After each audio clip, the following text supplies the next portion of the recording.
Good evening, or alternatively morning. It's the Tuesday show. My name is Alter David. Good evening, or alternatively morning. And I forgot to pause. Show. My name is Alter David. Good evening, or oh my God, there's so many.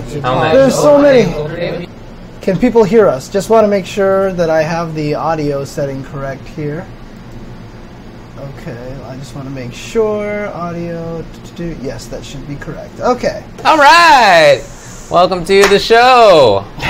I'm James Chen. How's everybody going? What we're going to talk about tonight includes the following. We're going to talk about ELEAGUE and that whole business. We're going to talk about FVCup, etc. There are some other results too. We'll talk about Blaze Blue Cross Tag Battle on account of you've been playing it a lot lately. I've played it 6 nights in a row now. Sick. We'll definitely get into that. Way too obsessed with this game. We'll get into that. Okay. We're going to have a 5-5 matchup. Yeah, it was called 50-50 matchup, but then someone clearly pointed out to us, is like, shouldn't it be 50-50 mix-up or 5-5 matchup? It's one of the two. Yeah, and that kind of makes sense. That actually totally makes sense, and I don't know how either we both missed it for however long we were doing it beforehand. So now it's 5-5 matchup.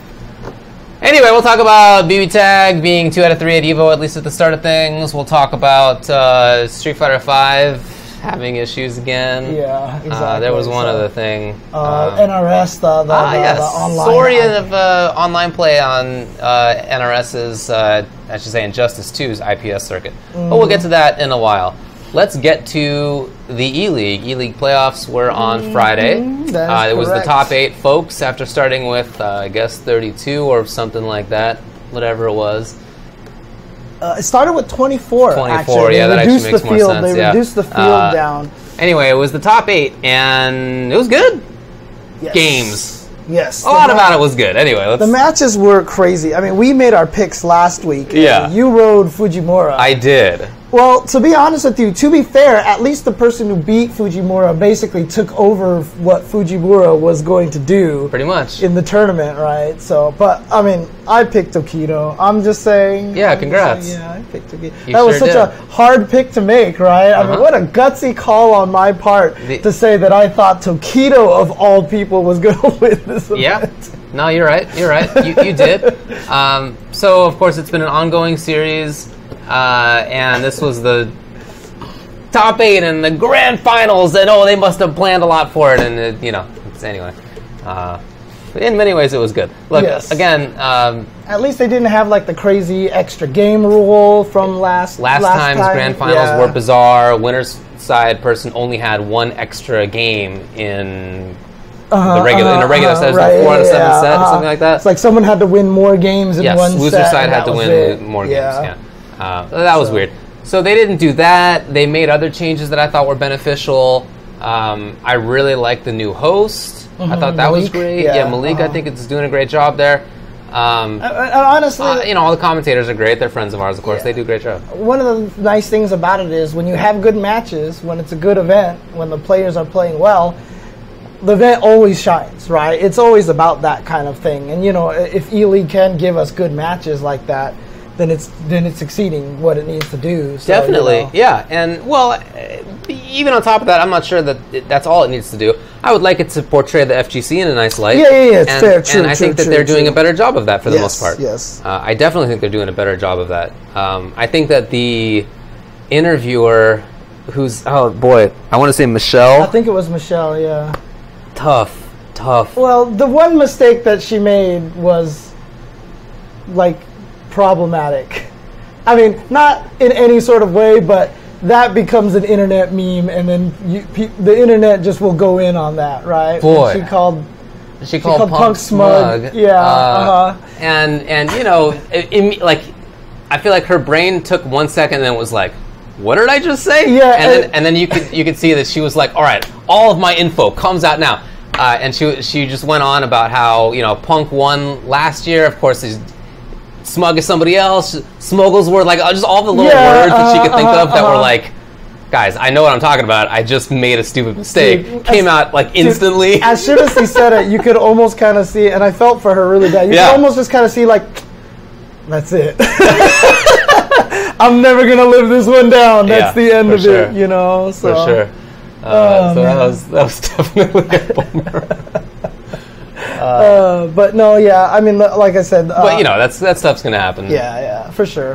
And you know, I actually kind of think it's cool that they do this, and like no other events do this. But you know, for a top 8 event, they switch commentators every match.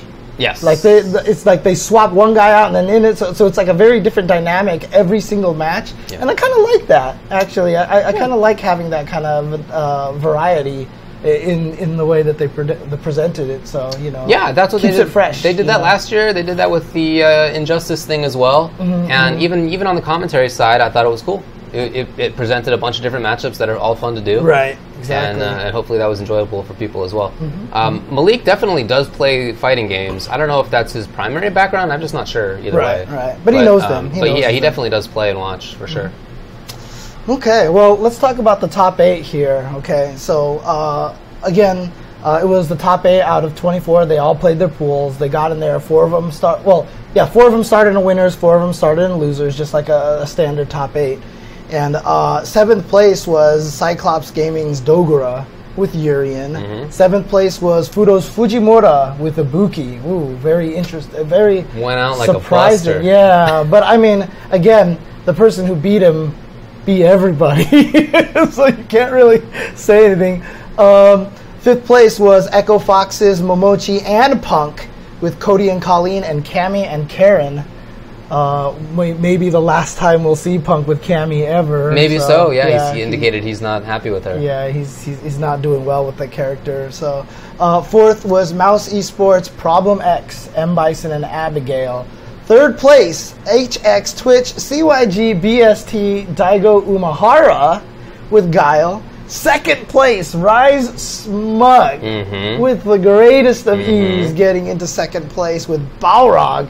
And 1st place, Echo Fox Tokido with Akuma. Yeah. You know, I was kind of sad Smug didn't win. Because I already had this whole Killmonger picture with, like, where are your top tiers now? You know, Smug : where are your... What? It was like, is this your top tier? You know, I had just done it anyway. But he didn't win. Look, he got 2nd place in a stack. You should do it. Okay. That's a good meme. It's too late now. So. I don't know, man. I think you can still make it happen. I was going to do like, is this your top tiers? You know, I like it. I think that is a good call, personally. Oh, man. Yeah. But Tokido ended up taking it.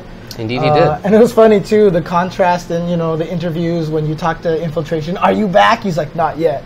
And then they asked Tokido, are you the best right now? And he was like, well, yes. Did he say that? Yeah, he was like, yeah, I think so. Was that after the tournament had ended? Yeah. Oh, okay, yeah, I was after the tournament. Not watching almost instantly. Okay, yeah.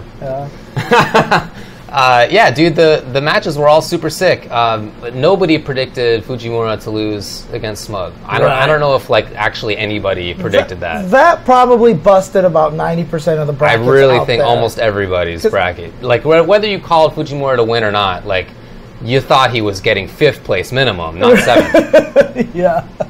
And it was 3-0. It's a blow-up. It was a blow-up. I mean, he just took him out. And, you know, the commentators were saying maybe it had to do with the fact that he's played Shine, and so he's a little bit familiar with the mix-ups. But honestly, Smug was just playing like a man possessed that night. Just everything. It wasn't just in that particular matchup. You know, he's always been a fantastic, patient, defensive player.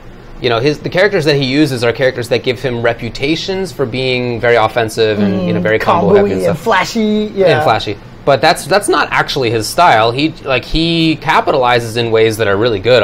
His offense is good. But for my money, the thing that he does better than most other people is defense and patience. And so his anti-airs are always ridiculous. His blocking is some of the best. It just always is. And he knows when to counter poke really well. Like he caught so many people block, jab strong, you know, the short forward roundhouse. Yep. He caught him with the target combo so many times at just the right moment. He was playing like a man possessed. I mean, not only was he playing strong, but even just the on-camera, you know, Smug was being Smug. It just looked like he was having a great time, and it was great to see because we all know Smug has always been in that position. And and for a while, he's been kind of like, where did Smug go? Right. And to see it happen like this on ELEAGUE on that kind of a TV stage, I thought It's awesome for him. So, Awesome. yeah. I think that's the best I've ever seen him play. That Yeah. night, I can't think of a time in SF4 or SF5 where I felt like he was playing better for longer. He just had a read of the momentum. Like, even when he was on offense, he was just hitting buttons, and everyone was blocking, and he knew to stop hitting. He baited out Daigo's EX flash kick to win the entire match, to win the entire set, right? So, and that's a hard matchup for boxing, but he did it against one of the best two guys in the world for sure right there. So, yeah, he played fantastically. I'm really happy for him. He got a big old chunk of change. That's $40K for getting second place.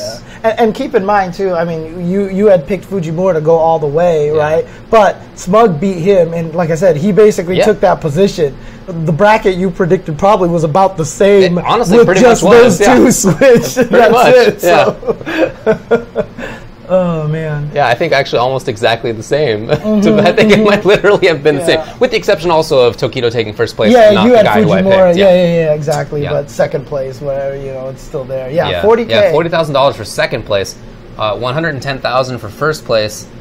Even third and fourth got a lot of money, and even if you go all the way down to, I think, seventh place got $3,000. Okay. Everybody who entered at all they got all some 24 money. Everybody got paid a little bit yeah. at least. I think the minimum was $500. Right. So look, they're taking care of people. That's, I got to tell you, historically for invitationals like this, not the case. Most of the times, it's not true that everybody gets paid. It's not true that everybody gets paid or has gotten paid anyway at Capcom Cup every year. It hasn't always been the case for Injustice Pro Series, and it's not always like that. So I'm really happy that they did do that. Yeah, it's great to hear that they all at least got something, I mean, you got to pay them for coming on and putting on a show for you, right? Yeah. I mean, they're doing work for you, essentially. I think so. You're basically hiring them to provide the entertainment, right? So are you not entertained, right? So yeah, $20,000 for third. I'm sorry, first place is $150,000. Oh, was it? Yeah, I said 110 because the difference between first and second is $110,000. Okay. So huge amount of difference. Giant amount of difference. Yeah. But, Tokido, to his credit, I mean, he got bodied in the first set, and then the second set lit up. Made the adjustments that were needed. Dude, when so before we talk about this whole controversy, the way that what happened to me was, as soon as the commercial happened and stuff, I'm mad. I'm instantly mad. And then as soon as Tokido wins, and then they go to Malik, and Malik's like, "What adjustment do you think Tokido made?" And Steven says, "Time." I was like, "Yep," and I turned it off, and I was like, "I'm not, that's it." Dude, I was so happy. Literally went on a walk. And the way Sejam said it too, you could tell he was just like, "Time." Yeah. He was obviously not happy about it. So and even when they came back, well, okay, let's just talk about the whole thing, I guess. Yeah. Okay. So Smug 3-0 Tokido. He was on a streak, like I said, best we've ever seen him play, potentially, right? Oh, I really think so. Yeah, and he 3-0'd Tokido in the first set. I mean, just blew him up.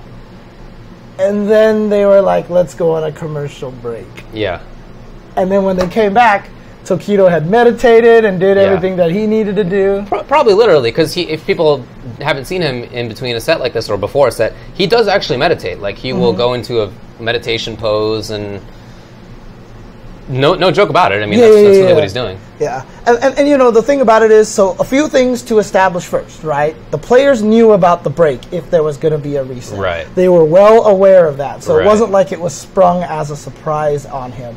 But it was definitely a cooler. You could definitely see when it came back, Smug wasn't really playing the same as he was, or Tokido had that much time to think of the adjustment to make. Now, probably like a 4 or 5 minute break in total between game to game.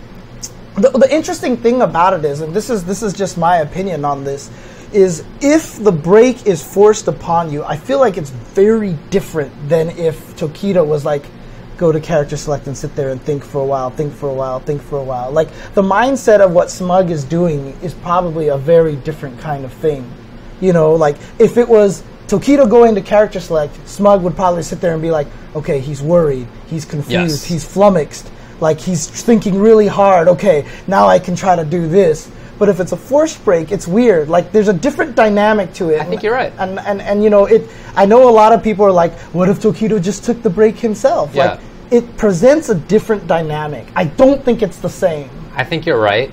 And certainly if he had taken the break himself, it wouldn't have been 5 minutes. Yes. Like it can't be 5 minutes. It's just, I don't know that there's an explicit rule about that, but you know, the typical thing is it's maybe a minute that you take in between, right? It's like very rarely longer than that.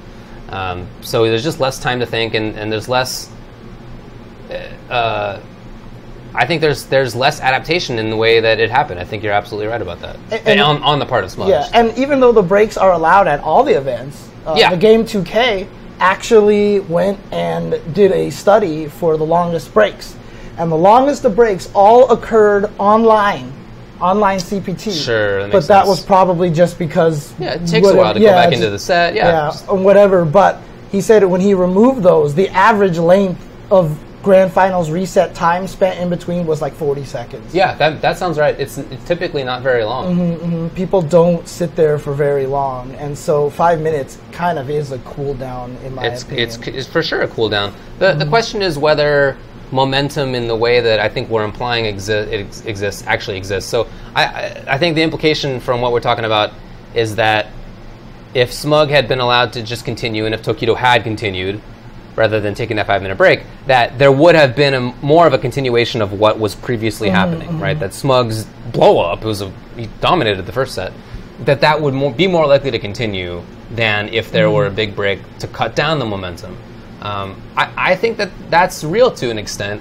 I think that it's certainly no great predictor of what's going on, and it's definitely true that people convince themselves that things like momentum and intangibles matter more than I think they really do. But it's, I feel, certainly a thing to at least some degree. It's not zero. It doesn't not exist. So I think that it definitely played into that there was a break, and the momentum, to the extent it exists, is lost. Right. And this is, again, everybody knows I'm the biggest Tokido fan, right? Yeah. I love Tokido to death. There is definitely an easy chance that there was a 40-second break and Tokido still dominates 3-0. Sure. He's just that kind of a player, Totally right? doable. He's super good, Seen it right? before. And so wouldn't be surprised if that had happened. I'm not trying to discredit Tokido's win. I'm not trying to find an excuse for Smug or anything like that. You know, it's Tokido's one of the best. We've talked about it before. Course. He's like the greatest player ever, probably. I think we both think so. And so, you know, I'm not trying to discredit anything. I just feel like, for me, one of the reasons why, and sorry if I go on for about this a little bit, but like, one of the things that bothers me is that reset is not guaranteed, right? So if the reset doesn't happen, you wouldn't have gone to a commercial break, right? So why do you plan for an extra commercial break anyway? I can imagine you forcing commercials to fulfill your commercial quota, but if they didn't reset, you wouldn't have had that commercial in the first place. So why even have the commercial on a reset? That part makes no sense to me. Did they take a commercial break after the second set too? No. Like I said, I stopped watching. They just went interviews and stuff like that. And they might have taken it it for maybe a little bit afterwards, but that commercial break would have been the same whether they reset or not, right? You know, so I don't understand why they would insert a commercial break in a situation where it's not guaranteed anyway. There's no fulfillment there, because if it didn't reset, you wouldn't need to show those commercials. That sounds right to me too. So there's a couple angles on this. One is the player situation. I think it's bad news for Smug. The other is the general broadcast commentary viewership perspective. It's worse as a viewer to have a break in a situation like that. The hype. I mean, even if setting aside momentum from players, momentum is super for real when it comes to viewership, right? As a viewer, you are engaged, and then all of a sudden there's a 5 minute break. You got to learn about Cheetos or whatever it is. Now you're less engaged for sure. It's just how that works, right? So it made their experience for their viewers, I think, worse substantially. They also made it worse for the commentators. Because you could tell. I don't know whether the Steves knew in advance that there was going to be a break or not. They probably were fighting it too. It kind of seemed like they didn't. Just the way that Malik was like, all right, we got to go to break. And Steve was like, she made a crack that was like, you guys are worse than Lord of the Rings. You know, it was actually pretty funny. So I didn't catch that's what he meant. I feel like he didn't know about it, but even if he did, either way, you could tell when it came back that they were deflated. Like the Steves were deflated. Their commentary was more muted. I mean, they still did a good job. They're good commentators, but it was muted comparatively. It was even when the big moment happened where Tokido won. It didn't feel that big. Well, because now there was an excuse. For sure. There was something for people to be like, what the hell, he messed it up. You know what I mean? They messed it up. For sure. Right? And so they know that as commentators. That has to temper how they deal with the situation. Even on top of that, though, their momentum has been interrupted. So if you're commentating that situation and, 4 minutes ago, it seemed like Tokido was getting routed, that he lost 3-0. Now he just won the reset, 3-1 or whatever it was. He blew it up. That feels like it's much more immediate, and at least for me, I think I would treat that as a bigger situation. I would go more wild about it on commentary because I would feel like, man, the difference between now and like just a couple minutes ago was huge. But if there's a big commercial break in between, then I sort of don't feel that anymore. Yeah, like, oh, that was 10 minutes ago. Things have happened since then. It's not as close anymore. Right. Do you mind if I read a series of tweets? Because Brian F. I think it's stuck for commentary. Yeah. Brian F. tweeted this out, and I really liked what he had to say about the situation here. And I think that this is more of the issue, and it's related to kind of what you're talking about, right? So Brian F. says, all right, and shout outs to Brian F. as well. Always lots of great thoughts on situations. All right, now let me break down my thoughts on the ELEAGUE commercial break. First off, ELEAGUE put on an amazing show, and I'm extremely happy they are giving our community and high-level players this opportunity. Hope to see it continue. Okay. The main issue I have with the bracket reset commercial break does not have to do with resetting Smug's momentum. While I believe momentum in fighting games is a real thing and a 5-minute break is much more impact than a typical 2-minute reset break, that's not the main issue. Okay. The main issue is the bracket reset is one of the most dramatic moments in fighting game tournaments.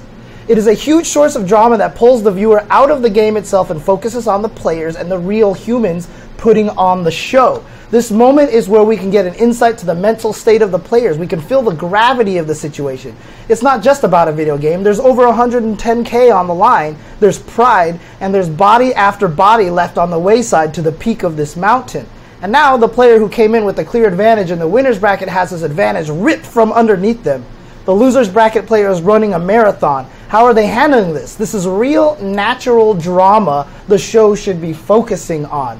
Imagine we got to see Smug giving his knowing smirk to the camera that he just cooked Tokido 3-0 to reset, then glance over at Tokido, who was deep in meditation. Smug then gives a knowing worried look that he's only got his life bar in half. He's awakened phase 2 of the final boss. What's he doing? Tokido is perfectly still doing the patented meditation, gathering himself. Smug looks back at the camera. Is this man serious? How long is he going to sit there for? The players have a chance to show who they are at this moment, and we viewers can connect with them. Yeah. Instead, we got another ad for Cheez-Its, deflating any heightened tension there was in the situation. But at least I know Cheez-Its are made with real cheddar cheese. Well, there you go. I think that's a very, very nicely put little explanation. And I agree with him. When I read that, I was like, that's such a good point. Yeah. Like, even sometimes in NBA games where, at the end there's like 7,000 timeouts. Yeah. When it's like that close, when there's only like 5 seconds, sometimes they just don't go to the commercial. Right. Because then the guys are talking, but there's this situation, they wouldn't have been here. Yeah. How are you going to set up this play? And they build that kind of thing. You see the teacher, you see the coach sitting there and like writing the players are like really, and that is really cool, actually, it's cool. Yeah. It's good drama. Sure. And that is like when Brian F. tweeted that, I was like, yes, I agree 100% with that. That's what they were missing. Yeah. They were missing a lot of that. So yeah, no, that all sounds totally right to me. So I think that is a big mistake. Everybody realizes it's a mistake, I would think. Everybody I've talked with, certainly. And I hope that the people at ELEAGUE also recognize that. I feel like in the past they've been good about recognizing when there's been a problem and addressing that. So as we mentioned before, the grand finals were legit this year. It was regular double elim bracket, right? Everything was normal about it. I thought that they did a better job. There wasn't sort of like extra building up of nonsense anymore. There wasn't like the fake drama of the Wolf Chrome K-Brad kind of thing. Yeah, they didn't do that kind of stuff. They did a much better job, I thought. Well, I already thought it was good, but they fixed the few things that I thought were problems. Right. And, you know, a lot of people... But this is still a big problem. So hopefully they'll fix it if there's a next time. Yeah, and then there's some people saying, like, you know, 2 years in a row that ELEAGUE has done some, you know, crazy stuff and kind of messed up grand finals or whatever like that. And, you know, that's fine.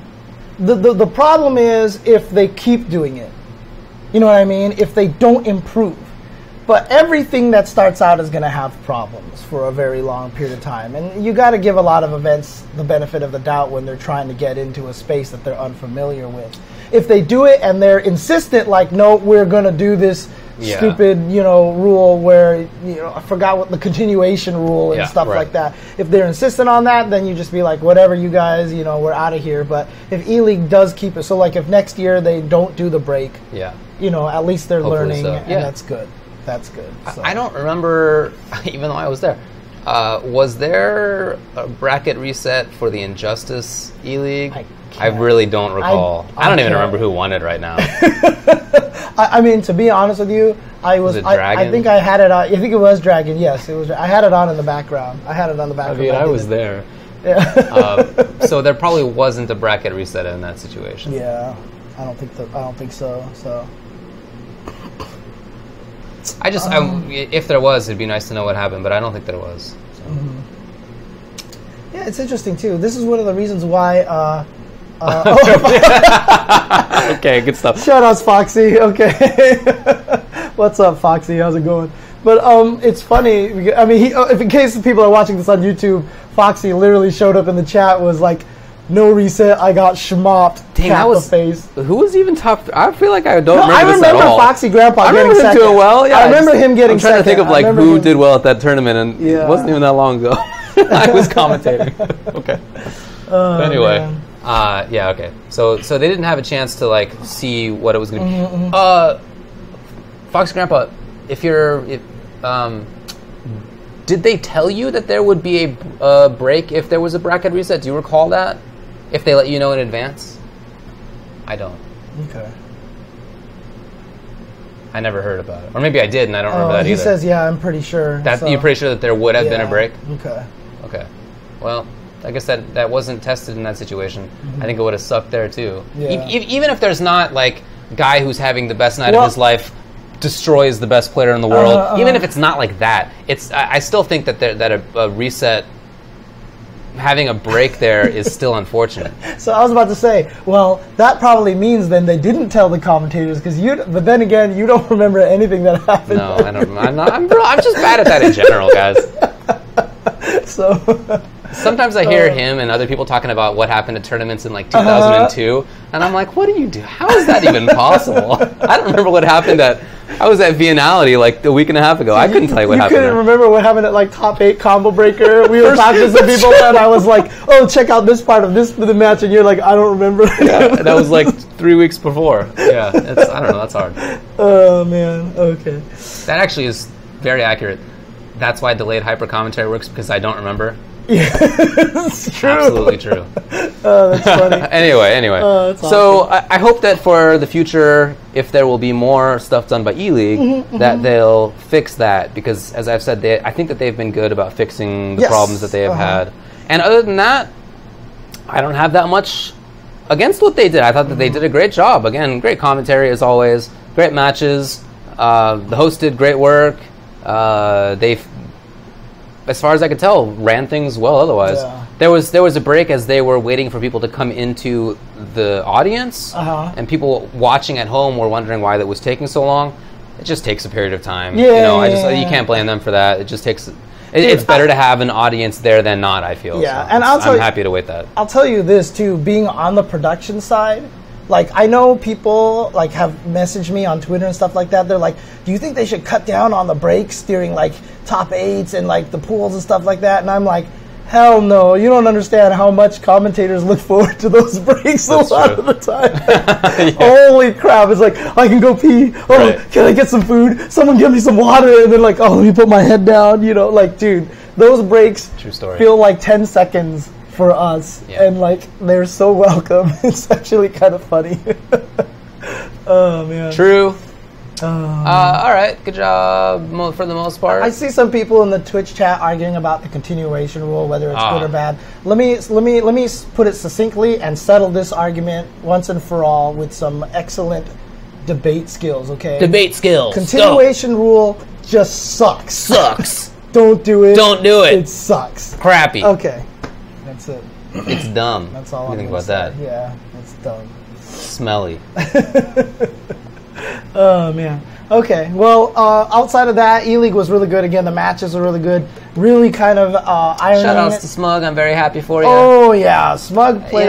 Look, at the end of the day, he still walks away with $40,000 and a lot of really nice publicity for himself. Right. And he's showing that he is one of the best in the world. If he can continue playing that like that, he's going to have a good near-term future for him. Yeah, but also, good stuff to Daigo as well. He was playing really well himself. So, Yeah. And Problem X. Great job by Problem X, one of the best. Yeah, domination. So definitely. And it was really cool to see Momochi use Cody.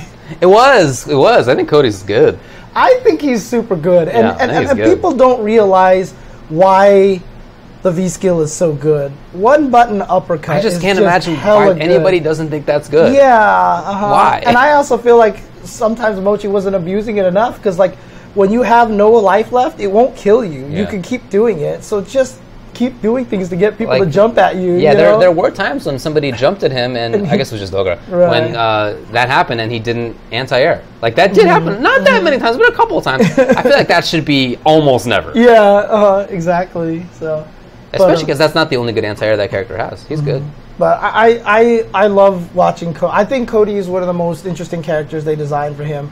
I think that there's potential in V-Trigger 1. Unfortunately, I just don't care because V-Trigger 2 is so comically enjoyable that if they never pick V-Trigger 1, I'm okay with that. 100%.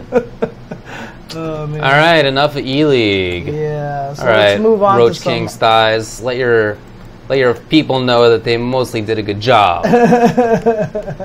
But you know what the problem is. Everybody knows. Yeah. Okay, FV versus SEA Majors. So this was a Malaysia tournament. FVCup. This was FVCup. This was a Pro Tour and Tekken World Tour event. Yeah. Was this a premiere or? No, I think it was ranking and challenger. Ranking and challenger. Okay, but still, every time there's an event in Asia, they're stacked like you can't even humanly imagine. So, Street Fighter V, for example. Oops, what did I just do? I tried to translate an English page into English. Okay, so Street Fighter V Arcade Edition. 7th place was VS AMG FV Neko XX with Cammy. What? How did you get up that high with Cammy? I know, right? It's crazy. 7th was Atlas Bear Storm Kubo with Abigail. Now there's a broken character. I mean, come on. How could he not get top 8 with that character? 5th place was Maga with another Cammy. Yeah, how about that? Okay. 5th place is 4444 with Balrog and Chun-Li. Balrog, obviously a top tier character. Look at this weekend's results, right? Yeah. 4th place, CYG BST Gamer B with Cammy. That's got to be a misprint. I'm pretty sure he plays Nikali. Yeah, I kind of remember that too. 3rd place was Fudo Haitani with Akuma. 2nd place was Fight Club UD. You were there. I was there. You were there playing Cammy. That's right. That's my new character. That was obviously you and nothing to do with the character. That's right. Well, and first place was Razor Cien with Ibuki. Not even Cammy at all. Yeah, with Ibuki. Yeah, who's not Cammy. Yeah, who Fujimura players who plays. So clearly Ibuki broken character. I just want to emphasize Ibuki is not Cammy. If you look at them, they're separate. Look, Haitani had to play against 6 Cammy players in a row. That is an accurate statistic. Oh man, he literally played 6 Cammys in a row and got to 3rd place and eventually lost to UD to Cammy. And that is, it's a problem. And honestly. Yeah. It's not even... I know a lot of people talk about how Cammy is like the honest broken and all this other stuff like that, right? And while I still... People or James Chen? No, not me. Actually... You think she's honest broken? I think... Well, I do a little bit, but a lot of people say that. Yeah. A lot of people say that. But the thing about it is, the reason why Cammy is a problem is because she's so goddamn easy to pick up. There's nothing complex about I this thought you character. think she's hard to play. No, not really. Not this Cammy. I don't think she's hard to play. Okay. I feel like that was the first 50-50 that we did, but okay. Well, the thing about it is she doesn't have any like crazy mix-ups, right? But in a way, that makes it so she's easier to pick up. You know what I mean? She doesn't have like hey, I'm going to activate Aegis Reflector and I have my training mode mix-up and you're going to die. So that's why she's honest broken. Yeah. But the thing about it is there's so little to this character that if you're a competent player, you're going to be effective with her. As long as you can make good decisions. You know what I mean? There's none of this situation... Hang on a second. There's none of this situation where... She does take skill to play. I'm not saying she... So needing skill to play doesn't mean that she's not easy to pick up. You know what I mean? And that's what I mean, is if you're a smart, talented player and you're like, hey, I'm going to go learn Ibuki, you're going to have to go sit down and study all these Ibuki mix-ups and everything like that. If you're a good player and you're like, I'm going to go learn Yuri, and you're going to have to learn all these Yuri and specific stuff. Cammy's not going to win just by because she's overpowered. You have to be skillful to win, but when you win with her, it's literally, oh, this character's doing a lot of cool things for me. My combos always lead to the same mix-up. Hey, I'm going to shimmy people. I have fast walk speed. I have good footsies buttons. It's not like, let me learn this crazy Cammy mix-up. The hardest thing for Cammy is learning how to aim the dive kick. That is the hardest thing to learn with that character. So that sounds right to me. Yeah. But all right. Yeah, look, when the balance patch came out, I thought it was pretty clear that the game would be less balanced than before. I remember saying that at the time, and I remember not being the only one saying that. I thought it was pretty, like, because they were nerfing some characters that were mid and low tier, and they buffed Cammy, and that was clearly not the right call. Right, because she was already top 5 before the patch. She has been top 5 in every iteration of Street Fighter V. And in the beginning of Season 3, the top characters are like Abigail and Rashid, and they both got nerfed. And Cammy got buffed. Yeah. So it was like, it was clearly she was going to be the best character in the game. And I still think she's the best I still character. think she is too. I know some folks will say Akuma. I don't believe that yet. Yeah, I mean, clearly he's top tier, but I think that Cammy is the best. Yeah, and the same reason why is because Cammy is so much easier to pick up and play. You know what I mean? You don't have to learn any of these crazy Akuma things. You know what I mean? There's no, like, literally, I'll put it this way. Outside of aiming dive kicks, if I go to training mode, I have nothing to do with Cammy. Yeah. I literally have nothing to do with, like, I don't have anything like, let me practice this technique. There is no technique with the character. I mean, I've always said since the beginning she's boring. Well, You I'm know, working on that. and that's kind of where that comes in. She has no, like, cool technique to learn. Yeah. Even after her drill combos, it's dash. Like, that's her frame kill. If they quick rise, it's just drill, dash, and standing medium punch and standing light kick are perfectly timed. Or you don't even have to practice a frame kill very hard. You know what I mean? It's just kind of a situation. So target combo, light kick drill, EX Kara DP. Yeah, that's the only thing that I did, and it's so not consistent enough that no one should ever try it because you will die if you miss it. So yeah. I think Akuma is probably number 2. At this point. But, you know, it's for sure they're both top tier. I don't know that it needs to be more precise than that very much. Yeah. Yeah, she should be changed a little bit. Not now. Evo is just too close, and even if the game is not as balanced as it could be, I think it's better to have it be in an unchanged state for Evo. But I'm looking forward to changes after Evo. I hope that happens. That'd be cool. Just honestly, take it back to the previous patch of the game. I really think it was better. Maybe leave Abigail how he is right now. That's fine. I mean, ideally, they would have an actual balance patch. Right, like, ideally, for sure. Yeah. But if they want to be lazy butts about it, I really think the previous patch was better balanced. Yeah. Okay. I mean, some people were saying that it was the second half of Season 2 that's been the best balance so far. Maybe. Maybe, yeah. Okay. All right. Okay, so here's the last question then to settle on this Cammy little talk here right now. How many at Evo Top 8 will be Cammy? That's a good question. I would... Let's see. Is there an over-under you want me to pick, or do you want me to just name a number? It doesn't matter. You can go either way. If you don't want to commit to a hard number, you can do over/under. I'm gonna say 3. 3, huh? Okay. Nah, I'm gonna revert that and say 2. 2? Okay. What about you? I would say 1. I would say 1, Cammy. Just because Evo never turns out the way that anyone ever expects it to. Yeah, there are just too many good players playing too many different characters. Yeah. Evo is always kind of a Evo blow up in a weird way. You know what I mean? Like, oh hey, Tokido's coming in hot. Him and Infiltration are the best players, and then Tokido doesn't, loses early. It's the way that it's gonna be crazy. Yeah, there's gonna be like a freaking jury in there, and then watch this. Like Momochi's gonna get there with Cody or something like that. I wouldn't be surprised at that at all. Yeah, I know, honestly. Right? Okay, anyway, that wasn't the only game that happened at FVCup. There was also Tekken 7. Yep, Tekken 7. 7th place was HXI Zaba with Paul. Also, Fate Bilal with Brian. 5th place was Dion Gray with Jack 7. And Alpha Red Book with Jin. I think he said this is the 3rd tournament in a row he's got 5th place, and he's kind of sad about that. Yeah, but 4th place. Well, that includes CEO, so pretty good. Know, right? Pretty good result. Yamasa Nobi with Steven Dragunov. 3rd place, Ulsan with Cosme and Jack 7. My boy. 2nd place, UIU John Ding, fresh off of his win at CEO with Eddie and Lucky Chloe. But 1st place was Yamasa Take with Cosme. I don't think Take was at CEO, if I'm not mistaken. I don't know. And I'm going to assume that Nee wasn't at this tournament because he's been winning everything that he was in. So I don't know if Nee was actually there or not. So Dragon Ball Fighters. He wasn't top 16 either, by the way. Okay, so he was definitely not there. Yeah, this is FVCup, by the way. Someone in the chat. Nee was there? No, was not there. Was not there. Okay. Yeah. Okay, here we go. Dragon Ball Fighters, 7th place was Rise Marn and Armor X. Also INC VGD and Mago Gosora. 4th place was Blackwell ET. Is that the same ET?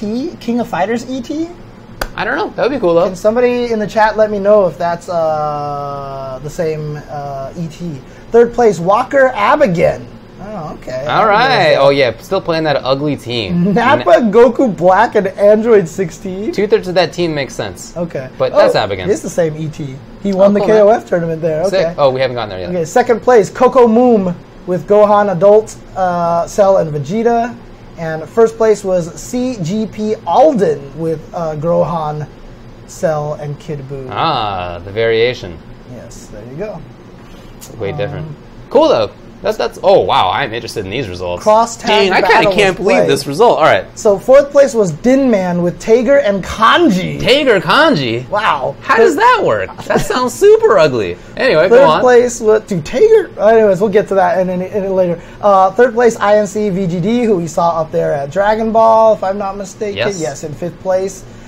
With Batista Waldstein. Okay, I can see that one working out. 2nd place, Asher Ruby Carmine. Of course, there's going to be a Ruby in there. Cool about Carmine, though. Yeah. 1st place, Walker Abigain with Yang and Tager. Yang Tager. I think that sounds like a good team. I gotta tell you. Okay. I remember you were talking about maybe going with that team or something like that. I was thinking of picking up Yang for Naoto, but I ended up not doing that. Okay. Gotcha. No, I'm definitely committed to Wald Tager, but so I'm very interested in all 4 of those results, and I definitely have to watch this. Definitely. Oh, look, the reason I think Tager Kanji is kind of ugly is that I think Kanji is kind of a butt, but maybe not. He's weird. Kanji is weird. You know what it is, honestly? Kanji also has a godlike assist. That chair is the chair projectile is super good. Yeah, I don't know, it's annoying. I like his dropkick assist. I think that's where the they're both money really is. good. They're both really good. So, but King of Fighters 14 was played there. Zephyr in 4th place with Hyder and Leona Mai. 3rd place was BL2 Game with 3 different teams. Okay. June with also 3 different teams. Sick. And Blackwell ET. Hey, all right. Good job, place. ET. Yeah, so following up, last year he won EVO. Was it last year or was it 2 years ago? I have no idea, buddy. Wrong person to ask. Yeah, that's for sure. Wrong person to ask. Marvel vs. Capcom Infinite was also played there. PPM Oreos, 4th place. 3rd place was For INC. Monster Hunter. I gotta check that one out. For Monster Hunter, wow. INC Pengu with Power Reality Ultron Nova. Second place, INC Rolinks with Power Captain America Dante. And first place was INC VGD. Okay, once again, with Soul Hager Dante or Power Hager Gamora. You know, that guy had a big body in at least one spot in every team that you just read. I like him. He's definitely a big body player. I like him. Someone in the chat asks, do you remember what you had for breakfast this morning? I had eggs and bread and strawberries and blueberries and coffee. It was a great breakfast. Okay, there you go. Good job, me. Good stuff. Yep. I can answer that question easily every time because I never have What breakfast. happened an hour and a half ago? Yeah, pretty much. Actually, in the last 2 days, I'll save this story for when we get to Blaze Blue in any case. Guilty Gear Rev 2, PPM Oreos with Potemkin, Admi, DR Fierce with Slayer. There's a lot of big body fans here in Malaysia, apparently. Well, Abigan, second big place, body fan. Walker, Abigan with Potemkin. First place, Ren Sanho with Milia. Ew. Injustice 2 was also played here. VS, AMG, FV, Hyuntai Tail with Black Canary. VS, AMG, FV Prototype with Black Manta and Bane. Another big body. Second place, Mousetrap with Green Lantern and The Flash. And first place, XD, Ryan Gabriel with Dr. Fate. All right. Sounds good. Sounds good. So that sounds like a good tournament, and I've definitely got to go back and watch the BBTag specifically. Yeah, there's some interesting stuff going on there. There's a lot of interesting ideas going on in that game. EVO is going to be quite the interesting event.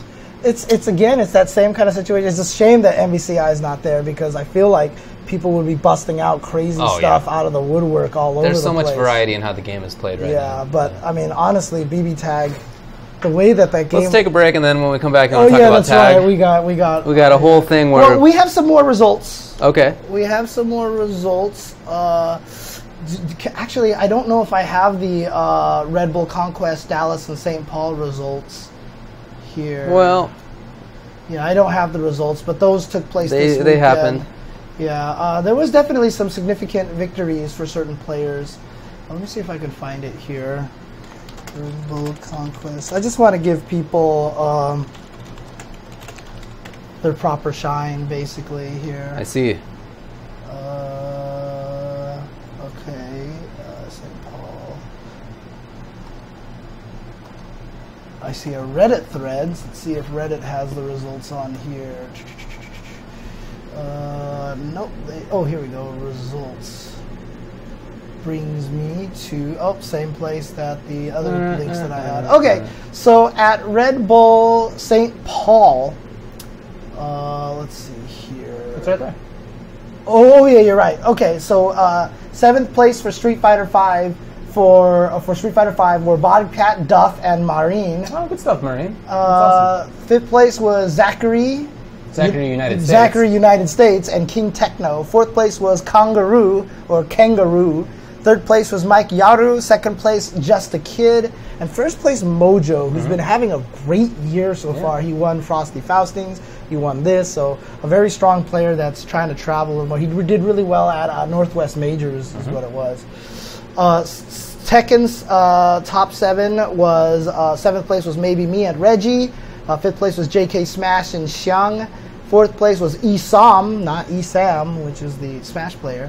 3rd place was Cub Norris. 2nd place, Beast Infection. And 1st place, Scoop de Whoop. Oh, wow. What is it? Scoop de Whoop and Beast Infection. Yes. Nice work. Guilty Gear Exerd Rev 2 singles. 7th place were Joe Dirt and Dirty88. 5th place was WH Zisso. 5th place, Brotemkin. 4th place, Shogun 17. 3rd place, Aveda. 2nd place, Grublet. And 1st place, FF Elvin Shadow. Okay. Who was really happy to do that because I think he couldn't make it to the Chicago one. So he didn't qualify there, so he made sure to head out to St. Paul. So there also was a Chicago one, Yeah, there was right? a Chicago one already. So that was the first one, yeah. 2 out of the 3 guys here are from Chicago. Yeah, someone actually made... I know Mojo's from Minnesota. Yeah, I saw a picture where there was like a Red Bull Conquest headphone with a sticker on it that said like St. Paul on it, and they crossed it out and wrote CHI on it or something like that instead. So there you go. Yeah, Chicago the definitely. Backyard. doing really well. Also here, let's see, Red Bull Conquest Dallas. Tekken 7 was 7th place, the Realist and Geometric. 5th place, Byako and the ITS jchensor. 4th place, Vic. 3rd place, Down 2. 2nd place, Forwood. Oh, yeah, nice. He's been playing Akuma a lot because that is his favorite character. And 1st place, Akash. Street Fighter 5, 7th place was Twisted Rivera and GGEA Dr. African.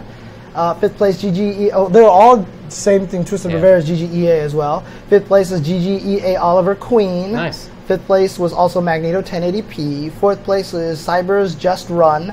3rd place, Up to Snuff. 2nd place, GGEA Nigel. And 1st place, GGEA Toy. Nice. So GGEA dominating this tournament. But Yeah, they're based Texas in thing, they're yeah. based in Texas. Heel to Gear Exert Rev 2. 7th place was Strawberry and PHS Juices. Strawberry and Juices. I mean, 5th place, Milk Kaichu. Nah, I don't like where this is going. 4th place was N. Torp. 3rd place is Lefty. 2nd place, Vogue Kun. And 1st place, Kidu Vaipa. Okay. Kidu Vaipa, no surprise there. Okay. Okay. There you go.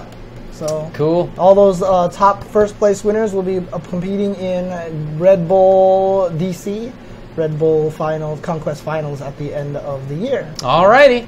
That'll be cool. All right. Wow, let's Beast see. Infection got 2nd at 2 Red Bull Conquest events, says Curly W, also at Chicago. Oh, dang, that sucks. He's missed it twice there. It dunked. Also, there was a 2nd Europe Online event that took place. 7th place. Did we talk about this For one the already? Street Fighter for CPT. Yeah, for CPT. 7th place was Vitality, Junior Leo with Ken, and XL Hurricane with Abigail and Cammy. 5th place, XL Infectious with Zeku and Nakali. He plays Zeku, huh? Interesting. Yeah. Method, I'm Still the Daddy with Guile and Blanca, also in 5th. 4th place, Method Pax with Karen and Akuma. 3rd place, Fnatic Akainu with Guile. 2nd place, OL Vega Patch with Fang. Nice, good job, Vega Pouch. And 1st place, NVD Phenom with Nakali. Cool. So after getting 3rd place at CEO, winning this, so he is definitely another player that is back on top again. Looking which is good great when it comes to see. points, I'm sure. Yeah, it's good stuff, good stuff. Yeah, that's great. Okay, so those are the results. Now let's take a break. Break! And when we come back, yeah, this is, like I said, commentators. We're already over here, by the way. We just need breaks. Oh, yeah, you're right. Still need a stream producer one of these days. Okay, there we go. BB cross tag. When we come back, we're going to talk all about it. Yep. Verb. Verb, I said.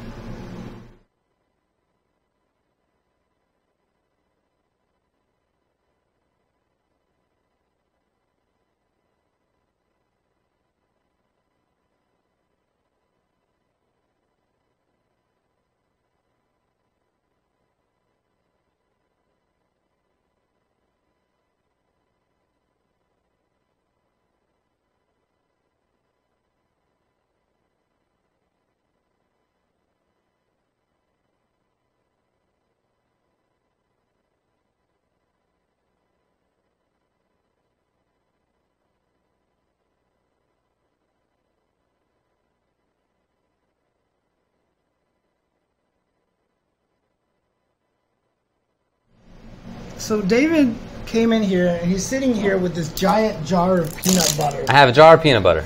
And I keep staring at it, and I'm getting hungry looking at a jar of peanut butter. This is me now opening the jar of peanut butter. Ah, and the wafts of peanuts approach my nose. And I say, hello. Hey, David. Pleasure to meet you. David, Yeah. can I smell your peanuts? There you go. Oh my god, that smells amazing. I need like a spoon or something like that. Well, I only have a plastic knife, and that's going to have to cut it. I'm just eating it. I like how you said that's gonna have to cut it. Yes, there you go. But also, just to kind of The noise it makes. talk about it a little bit more. I don't know why I even want to give it any more time of day. Oh, okay. The reason why continuation rule sucks is because basically every match should have no history behind it. So in other words, if losers finals is between someone that you lost to, or you beat before, or something like that. It shouldn't make a difference who makes it out. You should have the same chance against everybody in every match. So. Cool. Yep.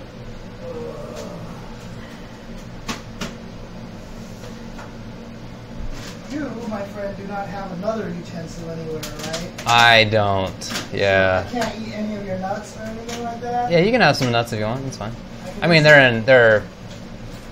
it's not the creamy kind. That's not what I offer. Well, I mean, I'm always down with chunky stuff. It's just chunky nuts. Yeah. Chunky. I'm always down with chunk. That's my favorite, man. Laura Scudder's old-fashioned peanut butter. I've never heard of that before. What? Yeah, I've never heard of That's this brand. the king peanut butter. This is the king of peanut butter? I mean, I'm one of those people that always gets, you know, a jar of Gif. Oh, just kidding. come on. Gif, First of all, come on. Second of all, that's like 2/3 sugar. There's no peanut butter in there. Oh, really? In Jif? Well, now I really need to try this. This is peanut butter, friend. This is real peanut butter. Should I just like scoop it out with like a Kappa? Yeah, if you want, it's fine. Okay. It's gonna be weird. I don't know. Kappa scoop. Oh, it's dripping. Yeah, man. You get Laura Scudder's old-fashioned peanut butter.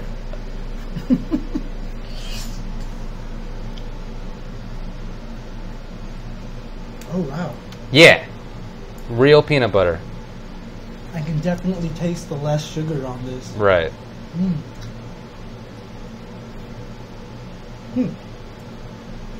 Gotta say, I approve. Okay.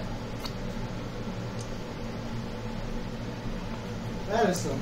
It's like the same price too. It's not fancier. I don't know why people buy Jif. Well, it's just people like sugar, right? People like sugar, I guess. What a wild theory. Anyway, the thing's back. I like how our break conversations have just become food conversations every week now. Mm-hmm. Okay. All right, you ready? Ingredients list. Peanuts. Contains 1% or less of salt. Is that really all Yeah, that's that's in it. there? That's so sick. Okay. It's true. Everybody does like to talk about food. I think Skippy is more redeemable than Jif. I can't remember which one I always get. I mean, they're pretty similar to each other, but yeah, I like. I can't remember. The Skippy brand. has like a nutty version that's like not quite as grotesquely sugary, not quite as cloying. Yeah, Peter Pan. Well, obviously you like the chunky one instead of like the not as much of the smoother than a fresh jar of Skippy. Darn tootin'. Right? Yeah. But that's also a good idea too, because you obviously have an apple here. I do have an and apple. You're dipping it into the peanut. So I am going to do that. You get the sweetness from the fruit. Sure. And that's actually a really good idea. It's a classic combo. Yes, apple and peanut butter is very good. I'm not sure it's a classic combo, but I really like it. What about banana and peanut butter? Are you down Also with great. that? Oh, okay, sure. That's the Elvis sandwich, right? Oh, yeah, okay. And I'm not on bread? yeah, on bread. Oh, On that's sandwich. too much for me. It's actually not too bad. No, But you that's know what not- I'll that tell sounds you good. what's actually really good, though? If you're in the mood for sweet, Okay. Cafe 50s on Santa Monica Boulevard over Right. there, they have an Elvis shake. And Oh. and it's just, they put in peanut butter and bananas. Oh, okay, and, that sounds good in a and shake. vanilla ice But not cream. bread. Okay, yeah. But that Elvis shake is hella good. Yeah, that sounds good. All Hella right, let's good. get All on right. this then.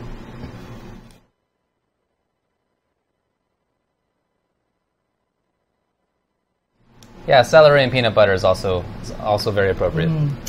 Yeah, I mean, you know me. I'm not a big veggie person, so I don't really have... I love me some celery and peanut butter.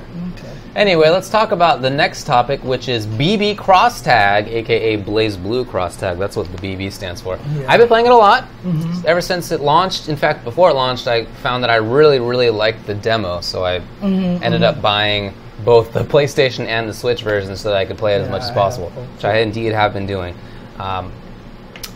You, though, have picked it up a little bit more recently. Yes. Right? So the first time I went online with it was 6 nights ago. Okay. I streamed my first time I went on. No, actually, I went online very briefly once before I streamed. And then the second time I went online, so the first time I had tried ranked and it was unsuccessful. The second time I streamed, I was trying ranked and it was unsuccessful. Then the next few nights I just did lobbies. But since that first night, I haven't not played online in like 6 days in a row now. Like, I have just been playing it all the time and constantly playing it. Once you get the bug. Dude, and one of the things that I wanted to mention earlier was in the last 2 days alone, I have had a total of 8 hours of sleep. I've gone to sleep at about 6 a.m. and woken up at about 10 a.m. or like 10:30 because of BlazBlue Cross Tag Battle. Wow. Like, literally because I play it online and I'm like, okay, you know what? I'm going to play it online, and it's like 2 a.m., and I'm like, done. Okay, 2 a.m., 3 a.m., I play really long, and I'm like, okay, I'm done with this, I'm going to go. But then the problem is, I get ideas. Ideas, yeah. And then the Nintendo Switch in bed boy. is such a problem.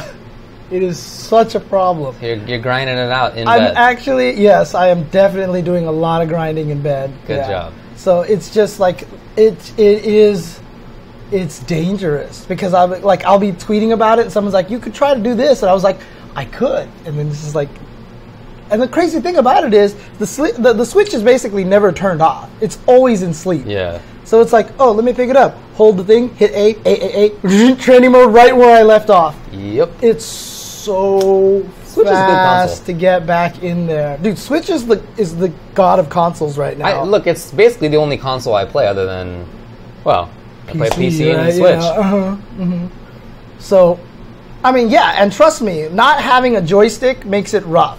There's been days where I've gotten really mad because I just can't do what I want to do in the training mode and stuff like that. But, I mean, I'll just sit there in training mode from like 3, and then all of a sudden I look at the clock, it's like 5 a.m., and I'm like, shit. Or the sun starts coming up. Oof. And then I'm like, God damn it, I need to go to sleep. So, yeah, it's been a problem.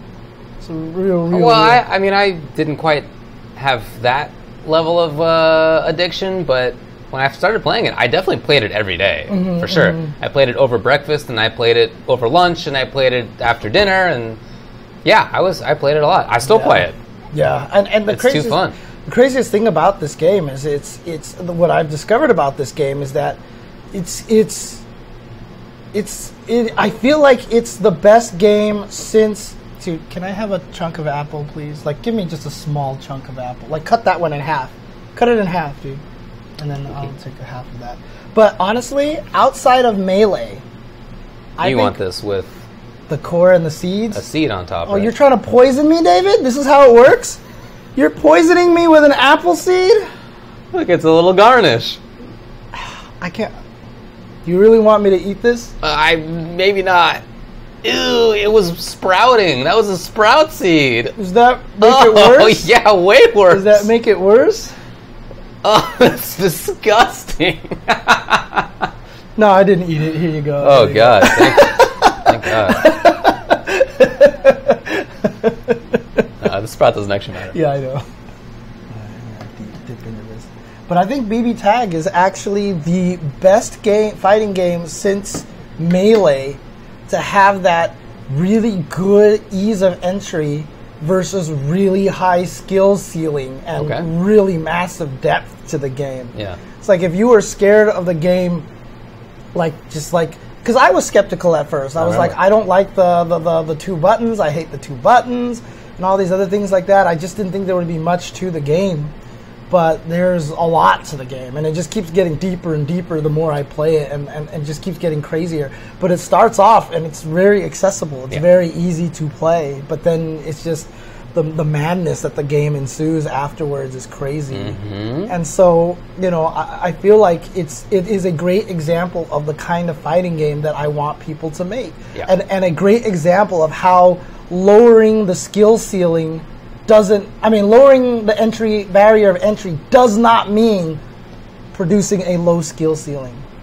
You know, it also helps that maybe it's just the characters that I'm playing, that Aurier and Blake have some complex combos. Okay. A lot more complex than a lot of the other characters do. But at the same time, it's not just that, but it's just the cross tags, the crossovers, all these crazy systems in place that I feel like really add a lot of depth to the game. So I've really been enjoying it. I suck, and it's driving me mad. Whatever. But it's the same thing again, where every time I play, I run into a new character and I have no idea what they're doing. That's all, I have learned to hate S with all of my heart and passion. Very good character. I hate S, and then I also don't like Ruby very much. But Oh, I think everybody hates Ruby, right? She's just a butt. Yeah, dude, she's annoying. What a hell. dick of a character. And then Jin also feels super good. Yeah, so. Jin is like boringly strong. You know, he's versatile. He's just like a default dude. You know, whereas Ruby, I think she's a jerk of a character. She just like gets to do a lot of things. That shouldn't. I feel like it's unreasonable for that to work in the way it does. But there it is. I'll tell you this about Jin though. One, his standing C needs to look a lot more like a standing C. Well, it's punishable. You know, it's you take a risk, right? So you just can't see it.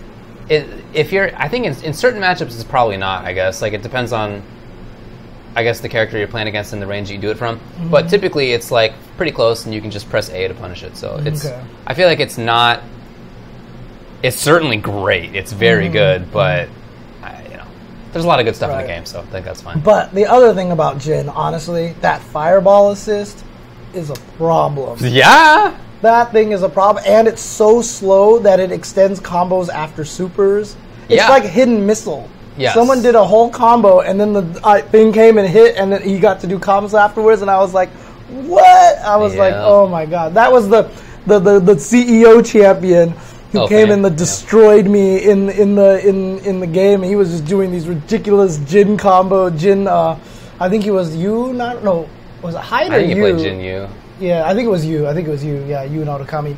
And like he was just doing these ridiculously long combos, and then all of a sudden, I was just like, what the hell is going on, dude? Yeah. I mean, as I've mentioned in the past, I think it's a really strong game. It's probably my favorite versus style game, maybe ever. There haven't been that many in that, but yeah, that was Fame. Yeah, it was Fame who was beating me up. Yeah. I put quotes, but it's because he really. I mean, I guess quotes implies he wasn't actually the CEO champ, but it really was him. It was him. Yeah, very good player. I think it's great, and I think my favorite things about it are that they let the characters be strong. The characters are very varied, super different play styles among the different characters. And then I love the partner and the partner meter, I guess, in general. I think that individual thing is probably one of the best fighting game mechanics that I've ever come across, because it does a bunch of things for you. It's not just metering when you call an assist and stuff. It's also tied to combo breaking, and it's the burst mechanic. I feel like is the reason I thought about combo breaking is that it seems so much like Killer Instinct to me in the way that the breaking works, where you are playing a little mind game as to whether you're going to call your assist first, the opponent's going to call their assist, at which point then you can freely do a breaker, right? Unless they like get a hard read and do a super as you're coming in, or a dragon punch or whatever. Or some characters have armored moves and they bust through your break. Like I feel like that the mix up around that to me is the most interesting combo breaking mechanic. Yeah, certainly since KI, maybe ever. It's one of the best, I feel. Super interesting. I wish there was a little bit, because honestly, if the opponent just has a really good combo, a solo combo with their character, there's really nothing you can do. You just have to eat that entire combo. You can't burst at all, basically. And I kind of wish that there was maybe a little bit more added to it, right there, or, maybe once the guy's in, I don't know, there's no way to do it, really. There's, no real good way to force you to not be able to counter the burst like they have it, unless they just make it so that there's I don't know. I think that's fine though, because most characters as solo are not breaking 7K damage, right? Except S, who has a freaking 8K. But it's rare. Yeah. So it's also one of those starters that you shouldn't be getting hit by anyway, so it's fine. I mean, if you mash A with Tager, you get 5,000, but most characters aren't like that. By the way, about Tager, I don't know how Spark Bull is a fair move at all. It's not fair, of course. Dude, the best For part sure about it's not fair. The best part about That's it one of the things I like about it is that they let the characters be strong. Right, I tweeted about that, and usually when I tweet about how something's broken, everyone's always like, you just have to get used to it, or blah, blah, blah, blah, and all that stuff like that. I tweeted, I was like, I don't see how Spark Bolt is fair in any way, shape, or form. And everyone was like, it's not. It's like, not. They're like, it's yeah, great. that move is super broken. It's so sick, dude.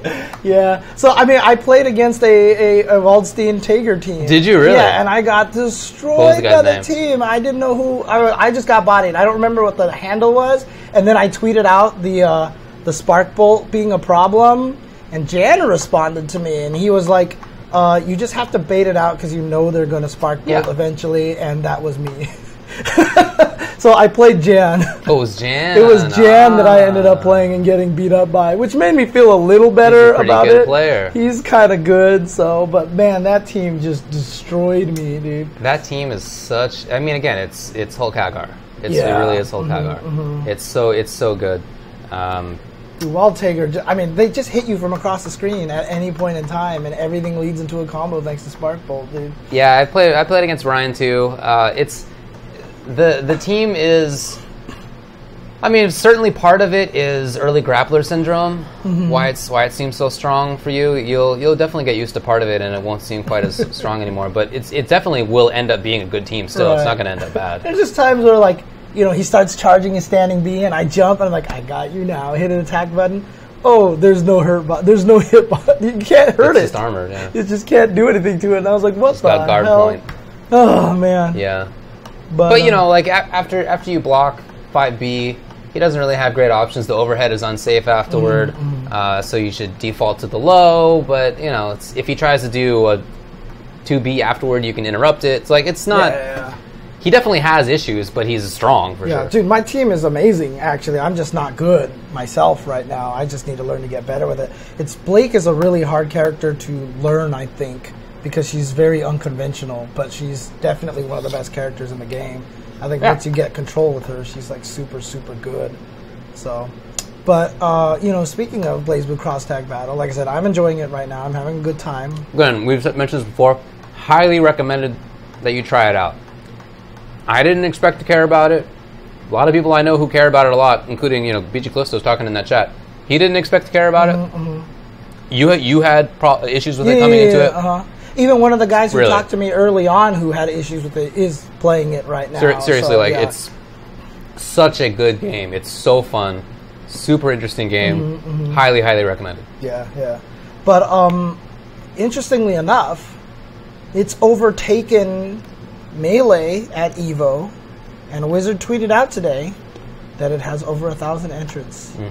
So BlazBlue Cross Tag Battle has managed over 1,000 entrants. What do you think of that? Well,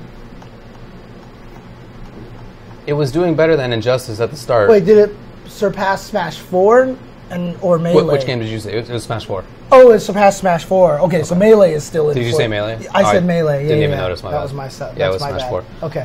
Yeah, 1,000 means that it doubles, more than doubles, what the biggest previous BlazBlue game had. And it's the most entered ArcSys game.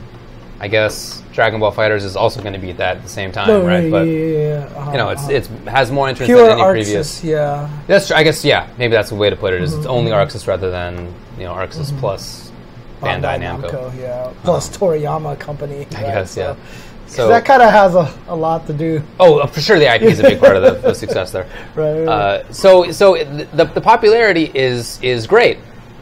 I thought that, I mean, as we've discussed in the past, that part of why it got as many entrants as it did was that people they registered for it before they knew anything about it. And they were like, might as well. You know, right. But then when we first started hearing what the registrant numbers were, it was, I think, second lowest after or above Injustice.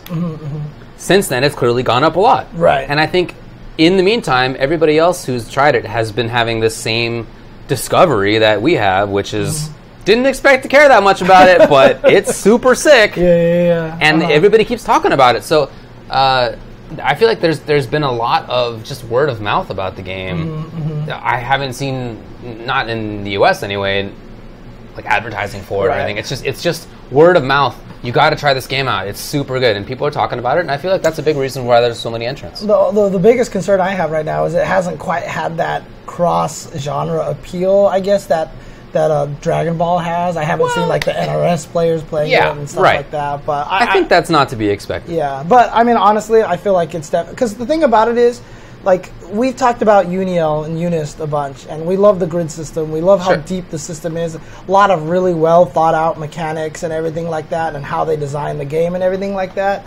I mean, I feel like Cross Tag is like right there behind Uniel as probably one of the most interesting core mechanic setups. They just really did a lot of really well thought out things. For example, the fact that they put the uppercut on the same button combination as push block was very intentional.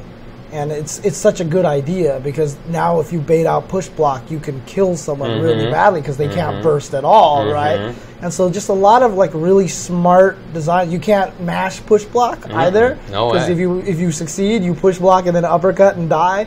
You know, they just did a lot of really smart things like that, and I appreciate a lot of the systems that they came out with and stuff like that. So definitely agree with that. So Thwok mentions that a lot of Marvel players are picking up cross tag. That's true, but I think that's not a different subgenre. I think it is a versus. Yeah. It's not. I feel like it has more in common with a versus game than it does with BlazBlue, with sort of traditional BlazBlue. It's characters from it, so there's going to be obviously some similarity, but in terms of many of the mechanics, I really think it's more of a versus game. So if I were to classify it in subgenres, I'd definitely put it in versus and not sort of traditional It's less anime game because there's also none of the, it's not about a vertical space. It's a very horizontal game. You know, there's, like, you can double jump and all these things like that, but it just doesn't quite have that same kind of, like, it's like a Marvel Infinite kind of field. Yeah. Maybe it's not even that not tall, even Marvel to be honest. Infinite. Yeah, it's not even that tall. I mean, it feels closer to Uniel than anything. Yeah, maybe more like you know what I mean? Yeah, it feels actually closer to Uniel than anything. So it is true that the matches are quicker than Dragon Ball, but Dragon Ball, I think it was Giuna who put it so well that it's anime CVS2 that takes forever. Great. I think that's really accurate. Yeah, because Dragon Ball honestly is one of the longest fighting games that I can recall. Super long, dude. In memory, dude. Man. I mean, like the fact that Dragon Ball at CEO had all 2-0, 2-0, 2-0, 2-0, 2-0, 3-0, 3-0, 3-0, and then 3-1, 3-1, and it still ran like over 2 hours. Dude, I've forgotten to do research for Street Fighter V before I was commentating. So at like winners finals of Dragon Ball, I was like, dang, I forgot to do this. And so I wanted to see, like, you know, who I knew who was there, but like, how have they done recently? What the paths were and stuff like that, so I could talk about it on stream. And I figured, oh man, I got to cram. I got to go fast. I got to look into this fast. And 40 minutes later, it's like still in grand finals. I was like, what was I worried about? Easy. Oh man. But yeah, a lot of the characters are super strong in BBTag as well, so I think that's cool. I mean, so right now it seems like the only universally reviled character in terms of tiers is Yukiko. But like, she's not good. Yeah, but outside of that, it feels like even as I was losing to Noelle, I had to lab her and figure out why she wasn't good. But you know, she's definitely usable. I think that character's good, to be honest. I can't see why she couldn't be good. A character with that much invulnerability and that mobility, I just feel like in a game that's like this, where you have an assist backing up your pressure and your side-to-side mix-ups and stuff, I feel like that can't be bad. Is that as optimal as some other characters? Probably not, but I don't think it's bad. Yeah, exactly. So. Yeah. Well, I mean, actually, as some people in the chat are talking about it, we'll get to that in a little bit as well. So we will talk about the 2 out of 3/3 out of 5 for sure. Is there anything else though to say about BBTag right now? Honestly, like I said, when the game first came out, I saw a lot of people, you know, laughing about it, showing news. Like Trial, which was B jump B. Oh, the new combo. B. You know, but like, don't let that. That was the same, by the way, as her combo in BlazBlue, where it was D instead of B. Exactly. Almost the same. But don't let that fool you into thinking the kind of depth of this game, or that this is a game that's designed to be simple, dumbed down so that anybody can play it. Because, I mean, that might have been their intention. If that was their intention to make a simple game, they failed drastically. I really don't think it was. Yeah. You don't make something like that partner meter system and think it's going to be simple. I mean, the guy even said like they were trying to make it easier for people to get into. Fighting game devs have been saying that since Street Fighter 4. Right. And dude, they said that for Street Fighter 5, and I think Street Fighter 5 is the hardest Street Fighter to learn out of all of them. Maybe so. To be honest with you. But yeah, I mean, Street Fighter 4, Street Fighter 5, Marvel 3, Ultimate Marvel 3, Marvel Infinite, every Capcom game for sure. I've heard Tekken mention that in the past. I've heard Arx has mentioned that. Right, it's just PR, I really think. Yeah. Well, the reason why Street Fighter 5 is the hardest to learn, in my opinion, is because it's the most frame data vital Street Fighter out of all of them. You have to know frame data in that game because everything leaves you right next to each other, and everything is minus or plus. And like if you don't study frame data, you got to learn that Kami stand strong, Karen low strong, all this stuff. Frame data is so important. So now you have to go to this external source and look up these stupid numbers, figure out what these numbers mean, and et cetera, et cetera, et cetera. Otherwise, you will never succeed in this game. Yeah. Right? Whereas in something like in Third Strike and Super Turbo, you can play without never knowing frame data your whole entire life and you'll be fine. I think that we're probably the worst for that, but in Street Fighter 4 even, where frame data was around, I think wasn't as important because there were situations that you could just panic out of anyway. You could just do Invincible Dragon Punch and back. You didn't like the situation? I'm out of here. Or just even backdash, Or just backdash, yeah, exactly. So there you go. That's kind of what I mean. Like, I'm not sure I agree with you, but I certainly see why it's. I mean, I think it's a complex game for sure. Yeah, I just hate the frame data need to study. Because every other game, I could tell you, don't worry about frame data all that much. But in Street Fighter 5, if you don't understand frame data, if you don't understand turns, you cannot play this game. So, all right. Anything else to say about cross tag? Nope. Let's go ahead. Good game. Let's get out of here, though. Let's move on to 5-5 matchup where we're going to talk about Blaze Blue cross tag battle. But. Yes. But, one of the things that we did want to talk about is the debate right now. Should it be 2 out of 3 or 3 out of 5, right? And right now, I guess it was announced that EVO was going to be 2 out of 3. So EVO was announced at 2 out of 3.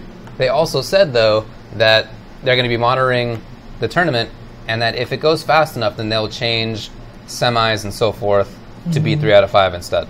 Okay. So they're going to keep an eye on it, and they're not going to do. On the pools, basically. I know how the pools go. They're not going to do what they did with Marvel 3, which was start 2 out of 3 and then change in pools even 3 out of 5 afterward.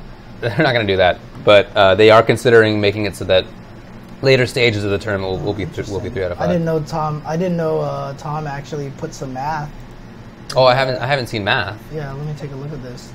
I saw Wizard talking about it though. Since there have been questions regarding BBTag 3 out of 5. Tom Cannon, one of the organizers of EVO. Right. Since there have been questions regarding BBTag 3 out of 5 at EVO, here is the rationale and math behind the decision.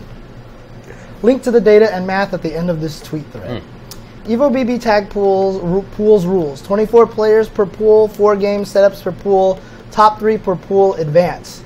To run this from 23 to 4 players, it takes 12 waves of players. 24 to 3. It takes 12 waves of players playing on the 4 setups.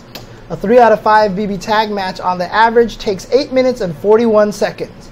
Add in around 2 minutes for player changeover and button checks, and we get 10 minutes, 41 seconds seconds per wave of players. Okay. Multiply by 12 waves, and we get 2 hours, 6 minutes, and 7 seconds. At EVO, we must complete each pool in 1 hour, 45 minutes to stay on schedule. So running 3 out of 5 would put us roughly 21 minutes behind schedule for every round of pools. And this is if everything runs perfectly and on time. And then he revised to the link and match times provided by Ebonic Plague. So again, one of the things that makes guys like the Cannons so good at running events is they use math. They don't just guess. They actually do get the data and stuff like that, and they take these considerations. So, I mean, if that's true what the math says, then, I can't really argue with it. I was about to come in here with a whole set of math that I had looked up previously from Combo Breaker and other tournaments that made it seem to me like 3 out of 5 could work.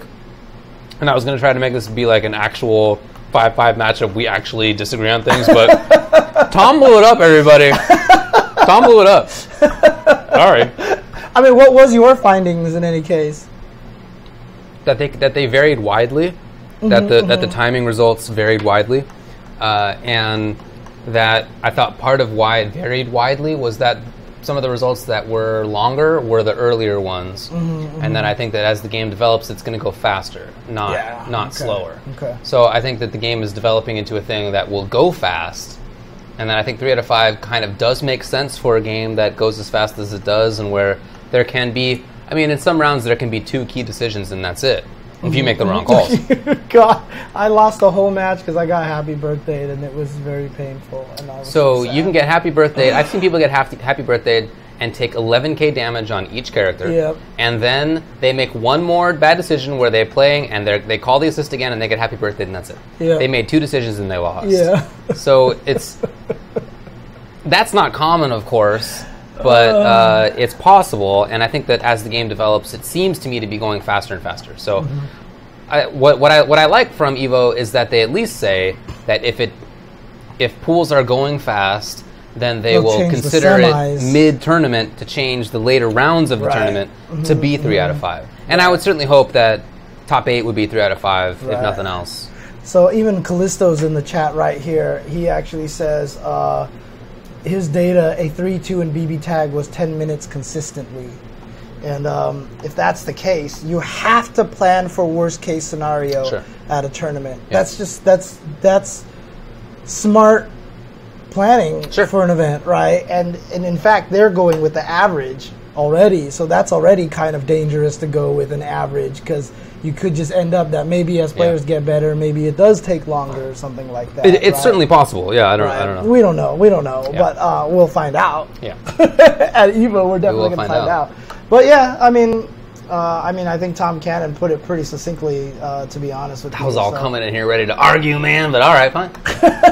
No arguing necessary. Oh man. But again. Shout outs to the Cannons and like you said, exactly as you said, it's great that they're willing to change it in semis if it does turn out to be if it turns out to be too fast. Agreed. So, and look, I don't think every game needs to be 3 out of 5. That's not my position. I'm not one of those folks. I don't think that Street Fighter needs that. I don't think Injustice needs that. I don't know how Injustice got to that point, to be honest. In Injustice 1, it kind of did make more sense. Some characters had 100% damage combos. It was more volatile. It was established that way in Injustice 1, and they're like, but it was that way before. Right? Well, when Injustice 2 came out, everybody just thought, okay, well, Injustice 1 was 3 out of 5. Right, it's the same thing that happened with MVCI, because MVC3 was 3 out of 5, and so MVCI, let's do 3 out of 5 as well, even though MVCI lasts, I think, decently longer. Well, I'm not really sure. So, depends on, because Soul Stones and all these other things like that causing matches to go. I wouldn't be surprised. I haven't seen data either way. Yeah. So, and it was just really hard for people to land big combos in MVCI because of the counter tags and stuff like that. And to be honest with you, part of the Blaze Blue discussion and stuff like that, a lot of the things that I like about Blaze Blue are very similar to things I loved about MVCI. That's what I'm saying. But I don't know, one game is not MVCI, so it's that much. There it is. Yeah. Anyways. Plenty of reused assets. Entirely, in fact. Well, almost except for the Ruby characters, right? But that was also MVC2. Reused stages, soundtracks. And that was also MVCI, right? Yeah, that's what I'm saying. Yeah, so MVCI had a few brand new characters. So BBTag finals will be on Sunday? Yes, right? I think they're Sunday morning. Yeah, Sunday morning. So they're going to be the first one on Sunday? That's right. I believe so. God, okay, that's going to be rough. I'm going to have to... I need to see It'll be fine for me, man. Saturdays? That's going to be... Is it Saturday? Well, Saturday is GG. Oh, no? Yeah. Saturday should That's be what GG. I thought. Yeah. Sunday morning, that's going to be rough because I'm going to be up late on Saturday. So it'll be easy for me in that East Coast time zone, watching on stream. So sad about that. Man. But I'm sorry. No, dude. I actually woke up a couple of days ago with I don't know, this feeling in the pit of my stomach, like something was wrong. It was it's wrong that I'm not going to be there. It's it's a weird feeling. It shouldn't be that serious, but that's how I've been feeling about it. Okay. But indeed, I'm going to be a stream monster. All right. Well, okay. So 5-5 matchup. Another topic we wanted to talk about was the upcoming IPS online tournament. Here's the tale. So the Injustice Pro Series has some online events, just like the other Capcom ones? series do. And there are a couple. There's going to be EU, for example, but not just EU. There's EU West and EU East, as well as North America West, North America East. There's not, however, a Middle East. Yes. And there's actually a pretty legit Middle Eastern scene. Tekken Master is the best known, but just at Vianality, another player, Shark Teeth, also made top 8, and there were 2 or 3 other players there from the Middle East. One guy got 9th. Like, they have a legit scene there. They obviously want to do well and get points too. So what they're planning to do is to enter the European tournaments, even though they're in the Middle East, right? As a way to get extra points. A lot of them Series. limit you on your location, right? So like on the Capcom Pro Tour ones, I don't think that they would even be allowed. I don't think so either. But as far as I know, that rule doesn't exist for NRS. Right. Or either that, or they just know that they don't really have any other one to enter. Yeah, that could be. And keep in mind that there's only one Injustice Pro Series event in. I guess. Yeah, no, it's just Vianality. I think it's just Vianality when it comes to EU. Really? There was only there's also Celtic Throwdown, but that's a ranking event, and Vianality was the premier. So there's only... Oh, no, VS Fighting also. Vianality, though, is in Austria, and VS Fighting is in the UK. Right. So these are kind of different spots on the map, right? If you're a Middle Eastern player, it's definitely harder to get to VS Fighting. That's a lot farther away. So... Look, it's hard for them, and they want to get as many points as possible. Yeah, we have flown from Germany to Kuwait. Yeah. That is not a close distance. No, not at all. That is not a close distance. Not at all. Sometimes when you don't live there, you don't realize, like, if you think, oh, 2 countries are in South America, they can't be that far apart. But then it's like, oh my God, right? Yeah. And so, to be fair, if you place California against a map of Europe, it actually goes from the North Sea down to the Mediterranean Sea. It spans the entirety of Central Europe. So the countries out there are small, but there's a lot of countries in between Germany and Kuwait. Okay. Well, Wasminator also says that VS Fighting is not IPS anymore, that was last year. Oh, dang. Is this last year that I'm looking up? Oh, sure enough. It is last year. Oh, yeah. Congratulations to Sonic Fox, it even says. Wow. My bad. So then I had thought that it was only Vianality. Okay, when I read this, I was confused. Yeah, okay. So it's just Vianality. Anyway, but here's what's happening. Yeah. The Middle Eastern players are going to play in Europe online. All right, so there are going to be people playing from, presumably Finland, and they have to play against somebody from at the top of Europe versus somebody not even in Europe at all, kind of far away from Europe. What do you think about that? Obviously it's not great. It's not great because the distance is bad. The connection might not be very good, and you just don't want to have to do. I mean, online tournament results are kind of dodgy already. We even had 5-5 where we talked about online tournaments being legit or not, and our answers, both of us were kind of like, not really, just because of the problems. Yeah. So it's a bad thing, but at the same time, I'm not going to blame the Middle Eastern guys because they want the points. Yeah. And if there's no rule saying they can't do it, more power to you. Go for it. Go for it. Look, it sucks for sure that there's not a good way for them to get points. The tour is not very well designed for anybody who's not in North America, just in general. It's not even good for Europeans.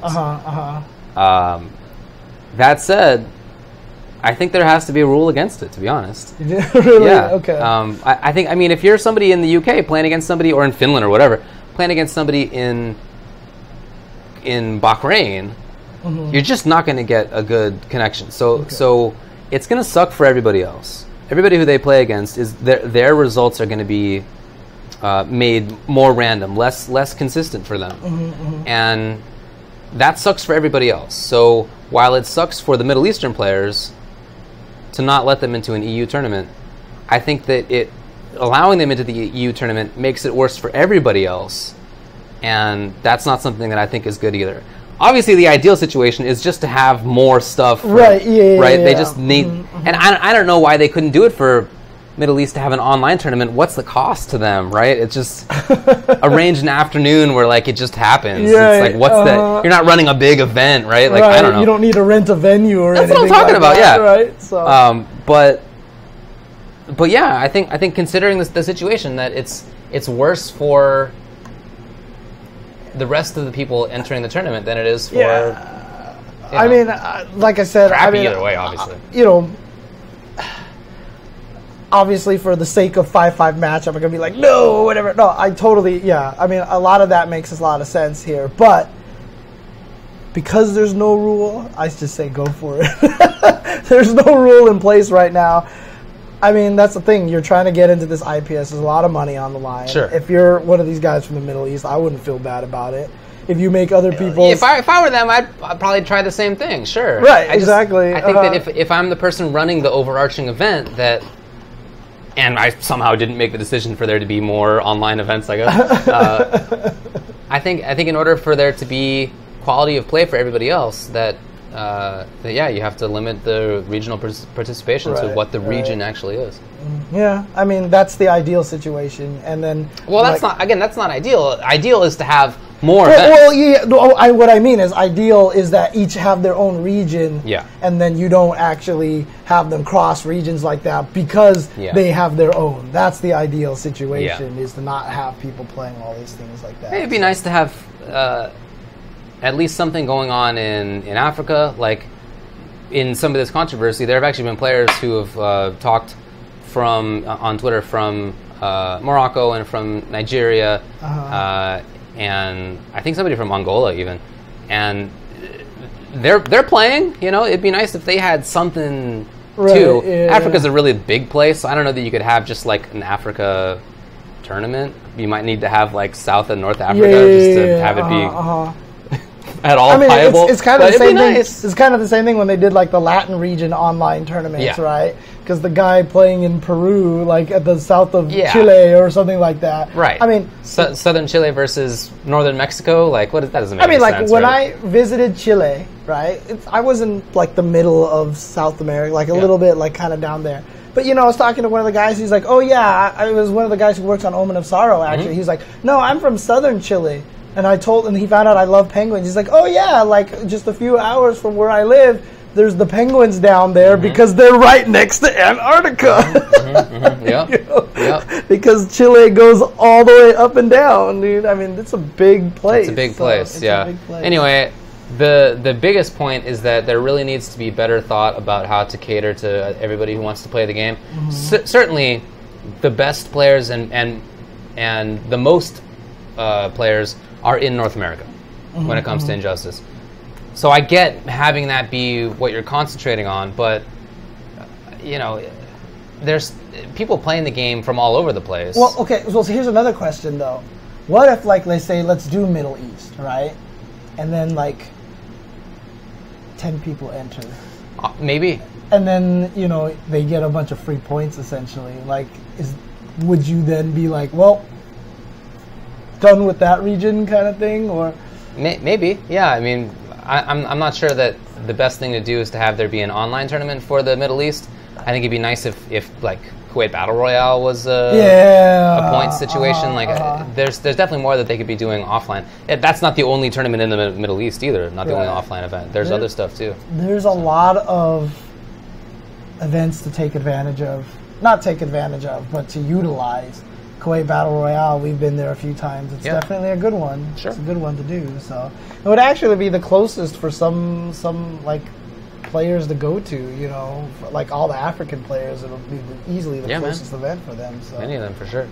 Yeah. It is true that Russia has a big NRS scene, but Curly W is also right that they're more into Mortal Kombat than Injustice.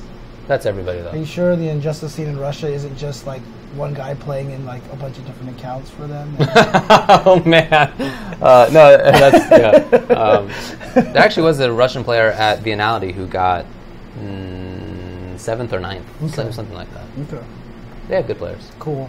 Okay. Well, I don't even know. So we have one more topic to talk about in the 5-5 matchup. I don't even know how this is a debate because both of us. It's not even a debate. I mean, like the problem with having Middle East in the EU tournament, right, is that you might cause variable lag. What? Yeah, like can you What? imagine how awful it would be to play a can't. game with variable lag? No, horrible. How could you even get away with that, you know? But Anyway, here's what happened with Street Fighter V. So it turns out that the lag is variable throughout the round. It goes on a cycle of a minute. And during that minute, the lag gets worse and worse and worse, and then resets back to 5 frames. So we have seen people do lag tests, and they'd be like, the lag is like 5 frames. And you're like, that's amazing, because that's about as good as it was on USF4, and we were all happy with that. Like, if we get it down to 5, we'd be happy. And then some people tested like, nope, it's still 7.6 or whatever like that and everything.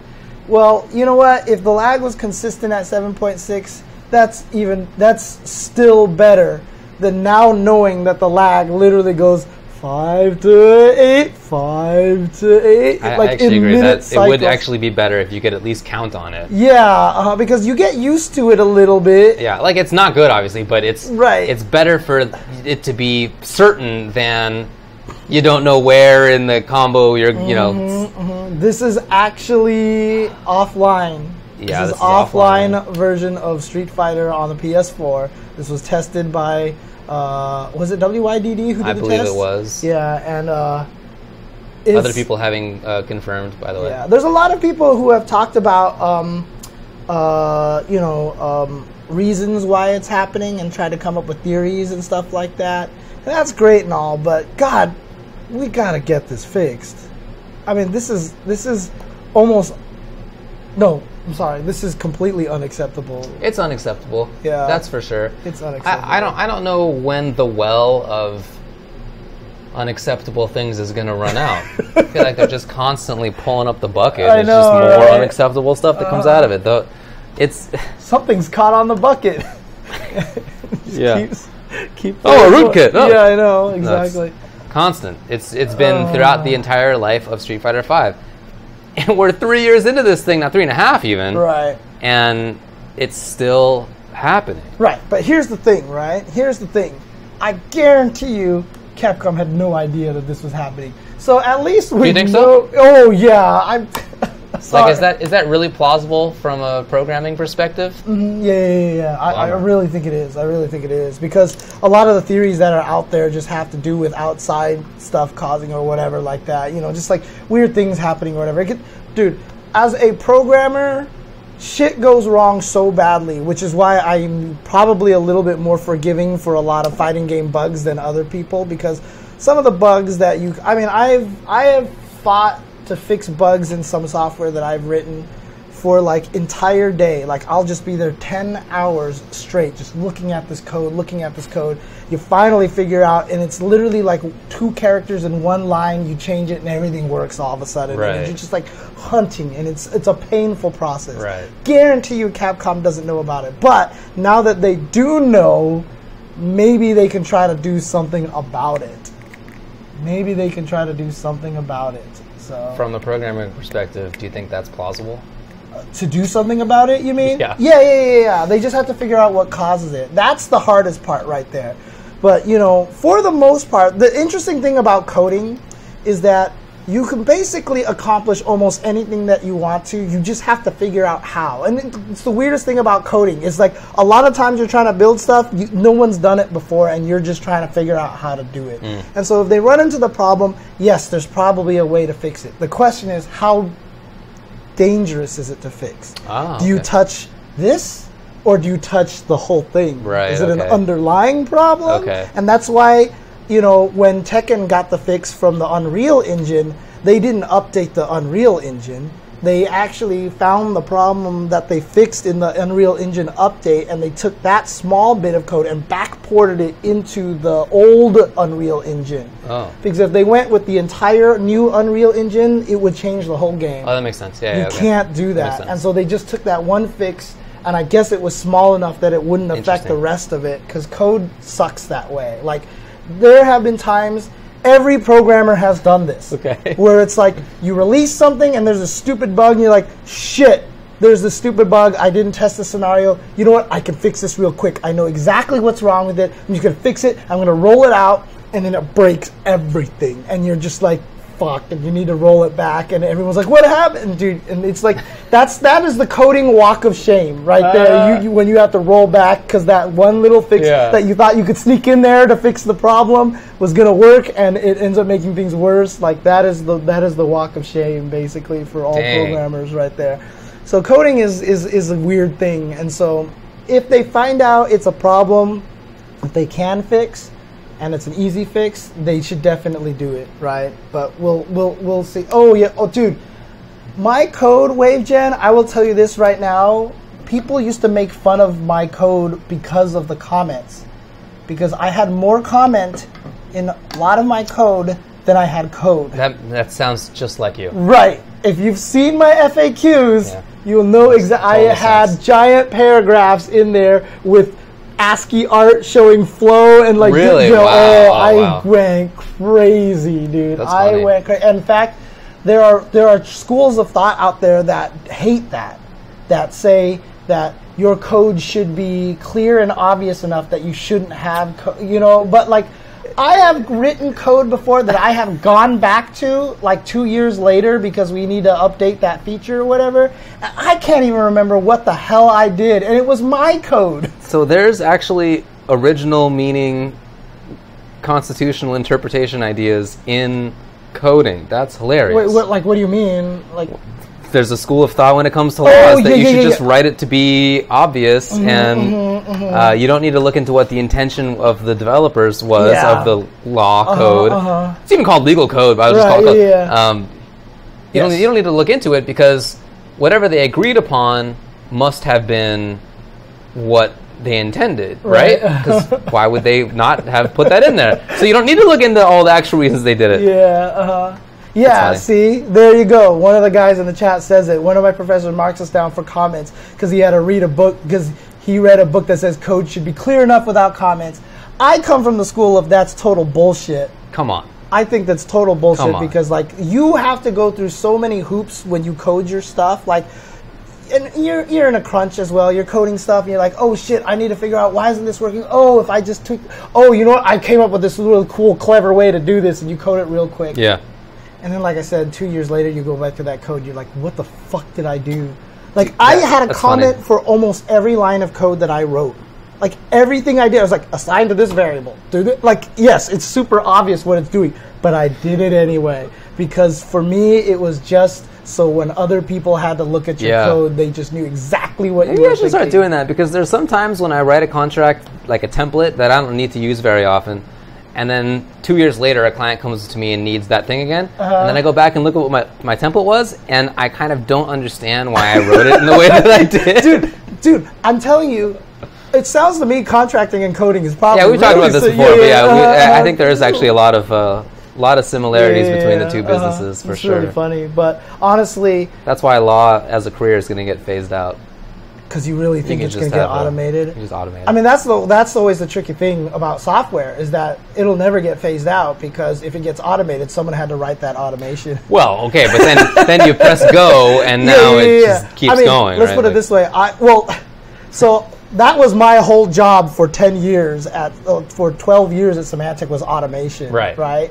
And at one point in time, we had the automation framework. Me and my friend Eric Tetley wanted to come up with a brand new name for it. We had a slogan for our automation team. So we wanted to call the product that we had Audrey, which is AUDRI. Okay. Right? Because we had a slogan, and our slogan was automation doesn't run itself. Okay. All right. Because automation is weird in that way, is that as you run it, you just have to keep updating it. It's like...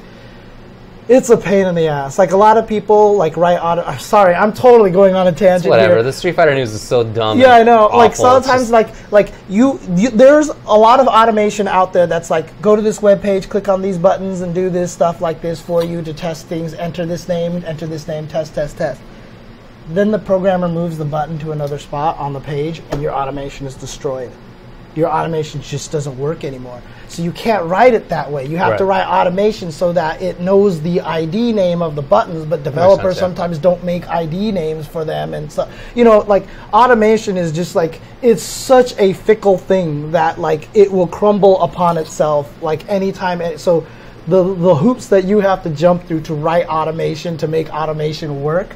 And automation is better for testing, and this is something that a lot of people don't understand as well. This is my philosophy. This is my philosophy with automation, is that it's best to test legacy code, stuff that you don't intend to change anymore. This is functionality that works. You write the automation for it. You do this. But when you write new code, every software company wants, okay, we have these new features, automate it now. And it's just like, it's the stupidest thing because it's a new feature and the devs are changing it constantly.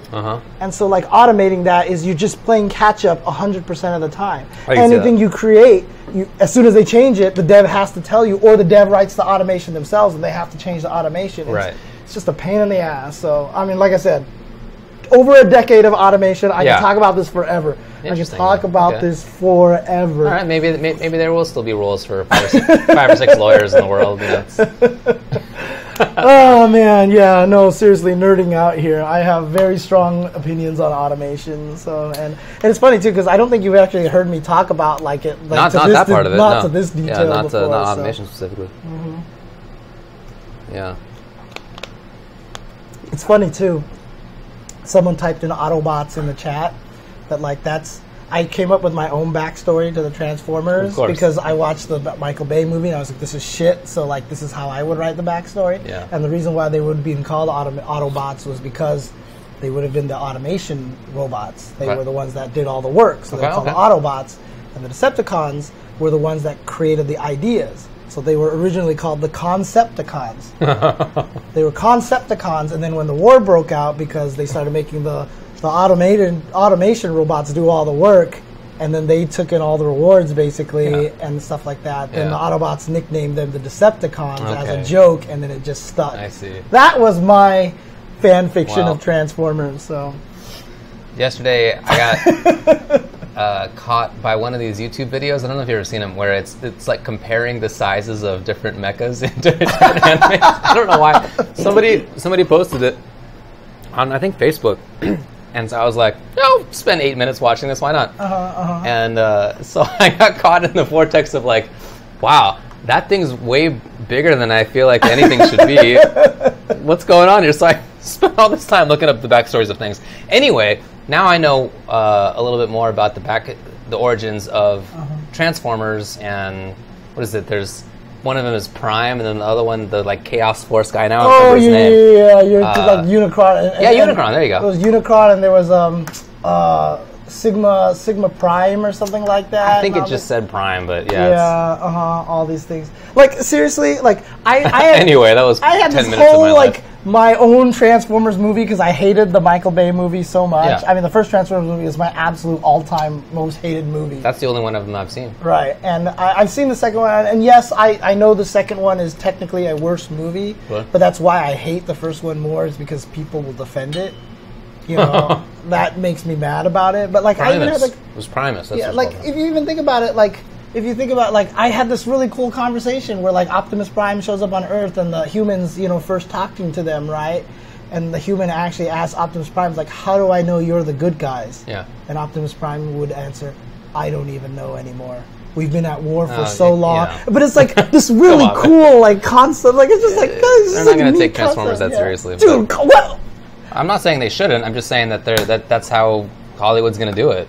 I'm not trying to defend it. Okay. You're just saying Hollywood wouldn't care. Yes. It's a cool story, but cool story, bro. But they would never care about it. Yes, exactly. So, but dude, you could have made. I mean, the reason why Transformers are still so popular to this day, compared to something like G.I. Joe, for example, is because they all came with files and personalities and stuff like that. They gave them all these characteristics, and you just gained your favorites. And Transformers is still super popular because there's this lore behind it, and I think that's super important. So, sorry, you get me talking about Transformers and automation and automation, Transformers, and the NBA, and then I will rattle on forever. So okay, I will shut up now. But also the thing about the Decepticon. No, I'm just kidding. Okay, I can put up with it. Well, do you want to take a break or just go into... There's really not much. There's not even that much There's to talk not even about, FGC news to talk about. Yeah, there's not really much to talk about here. What do you got? Some events, a few things. Event stuff that's happening over here. In Japan, a Tekken 7 Fated Retribution Major Master Cup 10. Master Cup. which was my event of the year one year, is returning on October 20th, 2018. Cool. So keep that in your memory. It was gigantic last year, right? Yeah. 1,035 players attended Master Cup 9. And so that's going to be on October 20th. It's going to be right before Canada Cup. So that's where is that? I don't remember where that takes place. Doesn't say here. Click on the old linky. Right here. Yeah. Source mastercupofficial.com. It's all in Japanese. Okay, that seems like a good... It's probably a fair call. It's probably a fair call. Well, there's a map here. Okay, tell me where it is. It's all in Japanese. I don't know it either. Hall 500, Hall 1000 specifically. Yes, and I see something that says Yuri Kamome and Koku Saiten Jijo Saimon. Okay. That's the best I can do for you. All right, there you go. All right. Hey. But yes, Master Cup, October 20th. Great stuff. Lots of great matches, I'm sure. Also, CE Otaku has revealed their game list. And I know there was some contention in here. I remember there was one game that I think... I remember what it was. Okay, so the list here is Dragon Ball FighterZ, Guilty Gear Xrd Rev 2, BlazBlue Cross Tag Battle, BlazBlue Central Fiction, Under Night in Birth EXE Latest, Skullgirls Second Encore, Fighting EX Layer, Melty Blood, Guilty Gear XX Accent Core Plus R, Kuime Enbu Ro Rai Rai, SNK Heroines Tag Team Frenzy, Catherine, Arcana Heart 3, Love Max 6 stars, by Shouju Senshi, Sailor Moon S, and Marvel vs. Capcom Infinite. The one that I saw that people were sad about and that Bailey had to defend his decision about was the lack of King of Fighters 14. Oh, okay. They have SNK Heroes Tag Team Frenzy, and he said that at CEO, basically no one entered KOF. So he said the community just didn't prove itself, so it's not there. But still, that's got to be a tough one to swallow when if you're a KOF Sailor player. Moon S. Oh yeah. SNK Heroines, but not your game. I get it. But yeah, all right, fair enough. So there you go. And also, Jabali made a tweet. We kind of wanted to maybe talk about this. That he said that what would happen if they moved CEO to Disneyland. What if it was in Disney World? Like what if it was in Orlando? World. Yeah, Disney World. At a Disney World thing. And I think it seems like everybody has the same opinion, right? That would be cool as long as it's not too expensive. Right. Because I think we all expect that it would be too expensive. Yeah, but if you can find some sick deal, right. I think that'd be great. I mean, if he could make a deal so that you could buy a venue fee for CEO and then a discounted Disneyland ticket so that you could... Oh, that'd be super cool. So that you could just go from your hotel, take the monorail, and take it to the park and then just... Like go back, like after you get eliminated and you're salty, go check out the Pirates of the Caribbean. Screw that! I'm going to Epcot, man. Is decidedly, by the way, much worse in Disney World than it is in Disneyland. Fact. Although the Space Mountains are very different. The Space Mountains are very different rides. That's true. Yeah. Not in your life. So are the haunted houses. The ring came off my pudding can. Take my penknife, my good man. I know it. I've never been to Epcot. It's the best. I've only been to Disney World. I've never been to Epcot, so I want to do that. One year, my family and I went, and it was like around. So it was for Christmas, right? So as a pack of Jews, we basically used to take trips that we knew all the Christians wanted to go to, but they wouldn't because it was Christmas. So we went to Disneyland, the Disney World one year because we figured that it wouldn't be popular during Christmas time because they're at home. They're doing whatever you do. I don't know. Yeah, but actually, opening your presents or whatever. Disneyland is super crowded on Christmas. No, it wasn't as bad as we thought. It was really crowded for New Year's. Okay. New Year's was, but anyway, it was really cool to be there because during that time they have all these fireworks, and New Year's itself they have a super cool celebration for it. And we stayed at a hotel that was walking distance to Epcot. Like there's this series of hotels that there's like a water path to. There's like a little creek, not a creek, but that you can take a boat. And so we had to walk a ways, but you could like walk down this water, past another hotel, and then you got to Epcot. So it was really easy to get there. We spent a lot of time. It was awesome. Okay, cool. I mean, I went to Disneyland for Christmas like 2 or 3 years ago. A pack of Jews. I'm still laughing about that. I don't usually refer to Jewish people in that way. It's not my typical go-to. Seemed right in the moment. But I've actually been to Disneyland for Christmas like 2 years ago. It was when Space Mountain had the... Disney World, do you mean? No, Disneyland. Disneyland. It was when Space Mountain had the Star Wars tie-in. Oh, yeah. And stuff like that. I didn't go for that. And we went on Disneyland, me and my best friend, and for Space Mountain, we waited in line for 4+ hours. Dang, horrible. It was so crowded and so packed. And basically, by the time we finally got into the main room where, where all the stuff is happening, we had already just like forgotten we were at Disneyland because we hadn't done any Disneyland things. You're just sitting there in the sun all day. It was awful. It was annoying. It was not fun at all. So we basically said we're never going back on Christmas ever again. So. Sounds right to me. Maybe part of why it wasn't that crowded is that Epcot I just think is like not that crowded. Oh yeah. I'm not sure, okay. though. I can see that. Oh man. Okay. Anyway, Epcot's my favorite. Yes. And CEO, it'd be great if CEO was there. Cool. Primarily, it would be great if there weren't the problems that were in Daytona this year, as we've talked about. Yes. That's the biggest issue. As long as that stuff's solved and cool. Pretty tough to imagine that it would all be solved within a single year. Yeah. But we'll see. I'll tell you one thing, man. The first time I went to Universal in Florida, Yeah. CJ Truth's dad. Do you want half of works this there. thing? It's the last apple. Sure, I'll take half of that. But CJ Truth's dad is, the head chef of There's half. Universal. Don't give me the thing with the thing. But part of the deal for Justin was that if he played CJ Truth in a money match, then this was before CJ Truth was even known, right? Okay, this was like back in 2012 or something wow, like he was that. a baby. Yeah, And so as part of the deal, if Justin played, then he got like the VIP pass from him. And like, I was so spoiled that day because like I was with Justin. You were VIP. I was part of Justin's crew, and he had the VIP pass. And it was pretty much like you walk up to the line and be like, "I have this pass," and they're like, "Would you like us to have someone escort you to the front of the line?"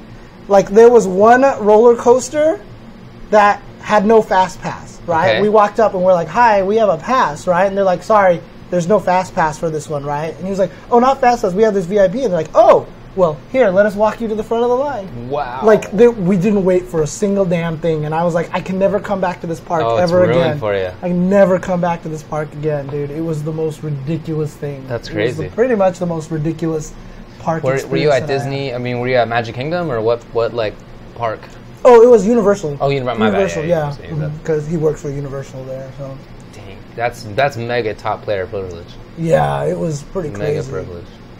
I mean, again, if you guys don't understand, CJ Truth's dad is like the man. In fact, Yeah. I have heard this story before, but CJ Truth's dad, I don't even know if this is like public knowledge or something, but Okay. like I heard he's the one who got to make up the flavor for butterbeer. Sick. What? He's the head chef for Right, Disney, yeah, so that makes total sense. For Orlando, for Universal Studios. Yeah. So I think he Well, might. for Universal. I think he's Yeah, actually. that's So when you he's guys, the head chef. when you Or guys was go anyway, I there don't know. and drink the butterbeer at all the Universal Studios, I think it's his dad who got to make that for him. Well, so. it's too sweet for me. It's hella good though. I had like 2 sips and I was like, that's it. I couldn't take it. It was good for those 2 sips, but then beyond that, Oh really? I just couldn't handle it. Okay. Yeah. Anyways, all right. CEO Otaku will take place on September 21 to 23 at the Wyndham Orlando Resort. Cool. On Rosh Hashanah. Yep. It's true. Okay. Some game news.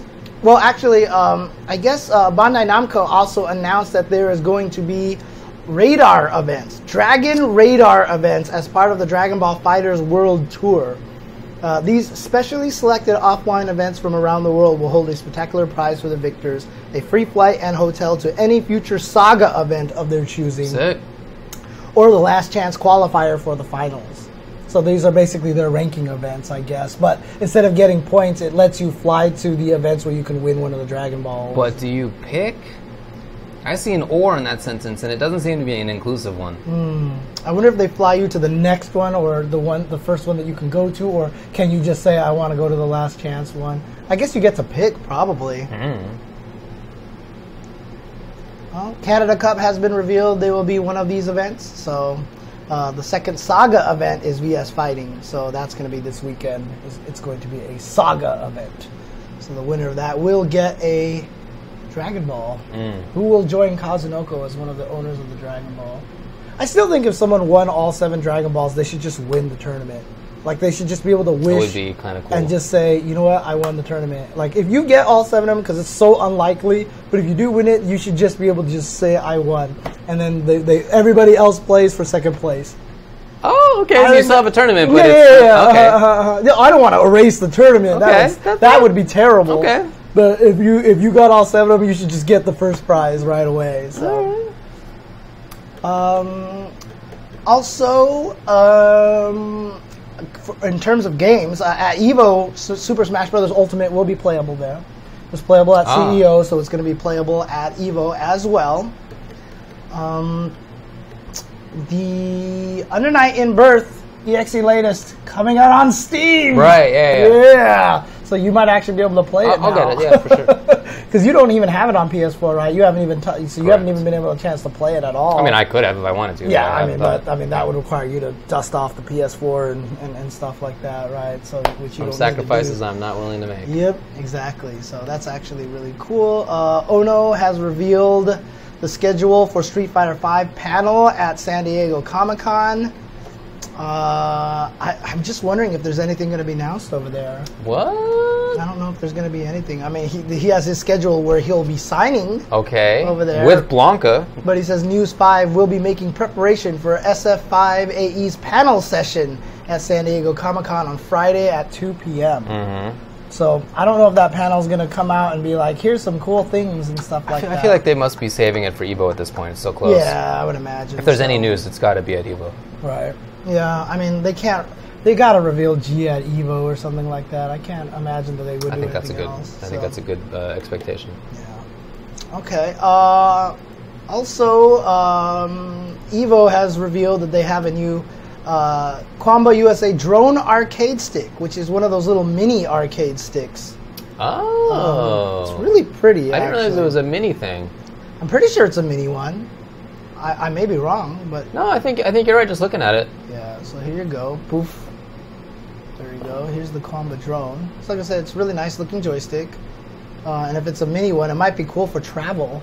Yeah. You know what I mean? Just to take this around with you and stuff like that. So that's cool though. It's an official EVO merch thing. It looks really nice. I like the color scheme. Yeah, it's I like EVO. the color scheme. The shape of it is really nice and stuff like that as well too. So agreed. Pretty cool. If it's lightweight and if it plays well, it might be a really nice thing, especially for us as commentators. We're not going to be entering, but just to bring a joystick and then if I have an adapter, I can get the PS4 one. I can play it on. I can play BlazBlue Cross Tag Battle on the Switch. You know, that way. So it might actually be kind of cool. Scroll down a little bit here. Sure. Go a little bit more. Okay, available to EVO 2018 attendees only. Okay. So it's going to be available at the Gaming Gen booth. Got it. So you need to go pick that up over there. So there you go.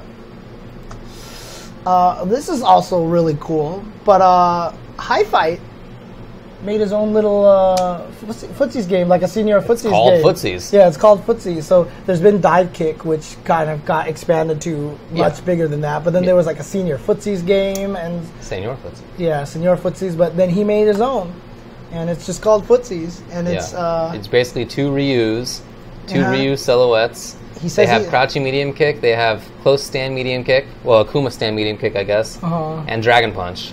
And Donkey Kick. And Donkey Kick, which looks 8,000 times better than the Donkey Kick in Street Fighter V. Come on.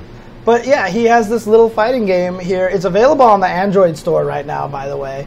But it actually looks. I want to play this really badly. It has whiff punishing. Well, it's basically about whiff punishing. That's the game, right? Right. And then, like, he even made a balance patch for it, by the way. Yeah, he just came out. Look at that whiff punish. Ugh! Yeah, it's a good looking Donkey Kick. I mean, I think he just was like, all right, how did Third Strike do it? Yeah. All right. And there's even like block meter and everything, and then you have to hit confirm the medium kick because all the special moves are super punishable. Yeah. And then there's one last special move. Uppercut the limb! Yep. Uppercut the limb! Yeah, I mean, hopefully he will put a patch in the future to add, story mode and arcade mode in there. But, That face that showed up. But it's actually really cool. I think it's kind of neat. But the cool thing about it on the Android is they show the same screen twice, facing 2 different directions. Oh. So you can actually have 2 people play on one phone, basically, and I think that's kind of cool. But you can play it online right now, I think. So he has the link. Oh, is it online? Yeah, I think. Because I saw, dude, in Europe, they ran a tournament for it.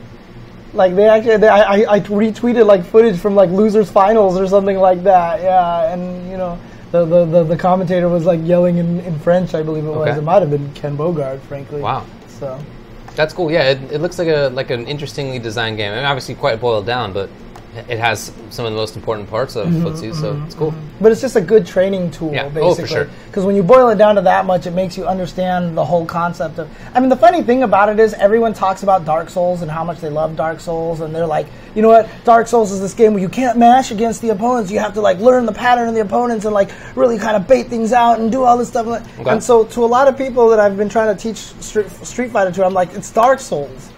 Like, it's literally, like, you just can't go around mashing buttons. You have to, like, bait people out. And I was teaching a person who was a big Dark Souls fan. Street Fighter is the Dark Souls of fighting games. Yeah. So you're telling me right now. Well, fighting games is the Dark Souls of fighting. Dark Souls of fighting games. And when I said that to a friend of mine, she was like, this makes total sense now. Like, really? I see what you mean. I thought fighting games were just button mashing, kind of things like that. Wow. And I was like, no, it's Dark Souls. Nice work. Yeah, there you go. So... But then also, which was this really cool article came out from The Guardian about Street Fighter the movie and just kind of how disastrous it was and how everything went wrong. I made a tweet that basically said it was the Terry Gilliam's Don Quixote, basically. It was a cursed kind of thing. Sure. Not a lot of people... Working on it was the Dark Souls of movies. Pretty much. But it's a funny article. It's a good article. Okay, cool. And you should definitely check that out, so... it's a good article, but you could find a link to the article.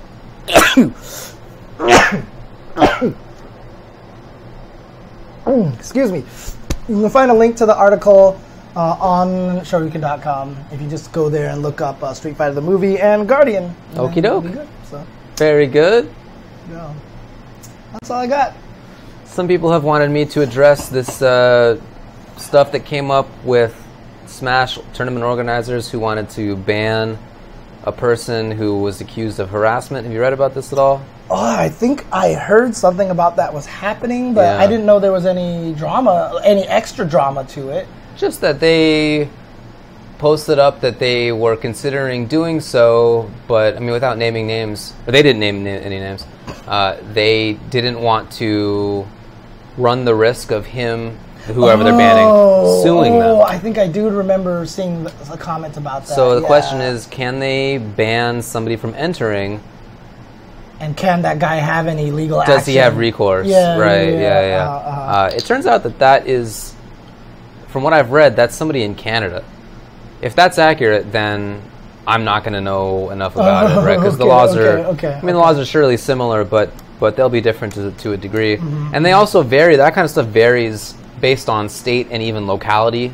Okay. Different cities can have different rules even, so it can really vary a lot. But as a general rule, a private event can limit whoever they want, can prevent entry for whoever they want. I mean, that's not always the case. There are exceptions. For example, for if you're trying to prevent people from coming in based on race or sex or nationality or whatever. Okay. Not allowed. There are some other rules, like for emergency personnel and things like that.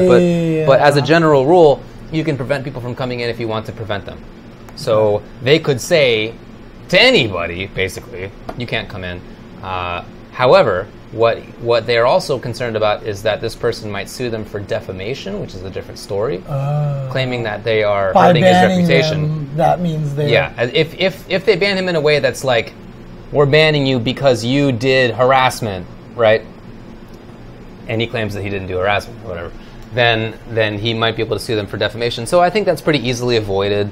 All you do as the organizer in that case is say nothing about why you're banning the person, or making no announcements as to, we ban this specific person for this reason.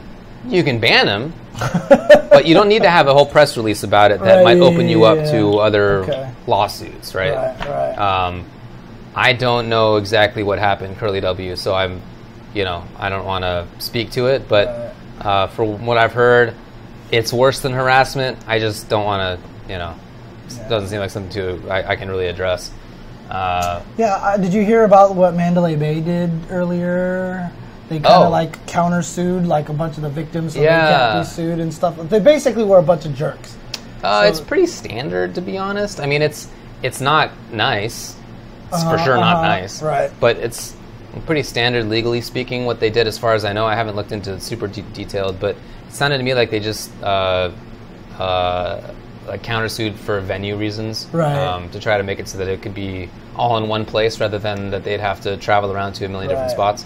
So, I mean, that's not nice to do, but I get why they would do it as somebody who wants to try to defend a whole bunch of different things. Right. So. But do you feel like, would you want to just say, then screw Mandalay Bay and go somewhere else? That doesn't, not really. Really? That doesn't seem like it's that. I mean, to be honest with you, one of the biggest problems with it, honestly, is that there is no other good venue. We would go back to the convention center kind of thing. Keep in mind that the only reason why we got to Mandalay Bay last year is because they built a brand new ballroom that was gigantic enough. That's right. Because before that, there wasn't even a ballroom big enough on the strip. Right. Unless you guys are willing to go back to Red Rock or Green Valley Ranch or something that's off the strip, which I don't think anybody wants to do. So. Yeah, or back to the Vegas Convention Center, which wasn't as great, giant and not a good spot. Right. So. Unfortunately, I think Mandalay Bay is a pretty good location right now. Me too. Yeah, I mean, again, unless I've read the wrong stuff, it sounded to me like it was not like out of the ordinarily bad. It was like a very typical kind of business decision. Right. Yeah. Okay. And again, not nice to do, but like understandable, I guess. Right. Yeah. Okay. All right. That's all I got.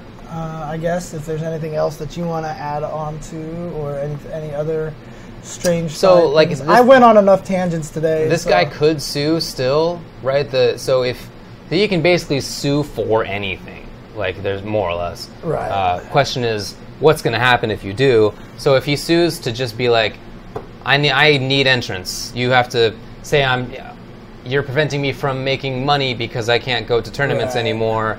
You're harming my business or whatever it is. Right.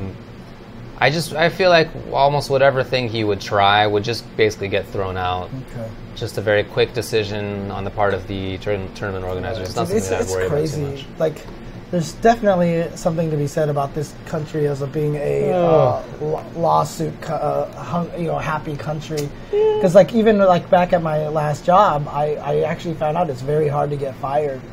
Like, it's almost impossible to get fired. Most of the time when people get let go, it's a layoff or a riff. And they always have to have that kind of excuse to let someone go. Because if they ever fire someone, it's so easy to sue. Like, one person actually got fired because they just never did their job and all these other things like that.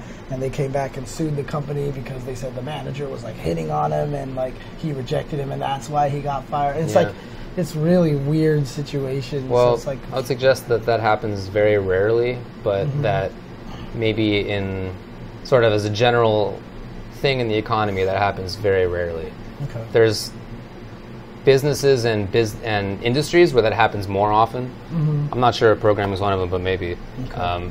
It tends to be more white-collar jobs, and it tends to be people who are a little bit have more means to be able to do that in the first place. That's true. But as a general rule, it's quite uncommon. There's really there's a lot of talk about how much litigation there is in the country, but it's not like some outsized amount. Okay. It gets covered a lot, but and I guess it should be, but it's not a ton, to be honest. Okay, so in other words, it sounds like it, but it certainly sounds like it. Okay, yeah, but it's nothing. Okay, that's a not good like mega common. good thing to I don't make my understand. money like that. I'm not a litigator, so I don't Right. I don't take people into court. I never practiced law in court, probably won't. You can't handle the truth. Yeah. You I'm never- the guy who makes the deals in the first place, and I try to prevent litigation by making deals that all the sides care about and will abide by. I want to see you do your Tom Cruise in there. You My know. Tom Cruise. I mean, when I negotiate a deal, sometimes I got to be a jerk about it. Right. You know, but that's rare. I want the truth. You can't handle the truth. Exactly. Come on, I want to see David doing that, dude. You saw my acting when we Phoenix blew up. Wright? No, when Oh, we okay. blew up Kenny Omega. Oh yeah, that's right. my yeah, acting. yeah, that's right. Yeah. Okay. Fair enough. My Phoenix Wright skit was a lie. I've never been in court. Well, I was in court, but Not as the practicing lawyer. I was a summer associate. Objection, lawyer. Yeah, exactly. So, oh man. Yeah, it's about it, I suppose. Okay.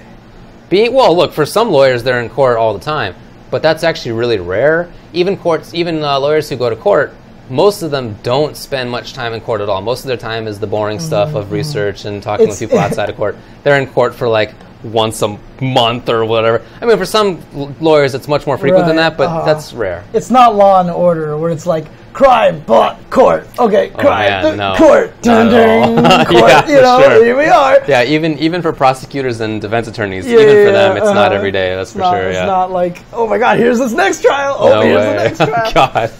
I always love those shows too because, like, you know, like NCIS, you know, is like the naval, you know, the naval police or whatever like that, and they're always investigating murders. That show has been on the air for like 13 seasons. Okay. Everybody in the Navy has died.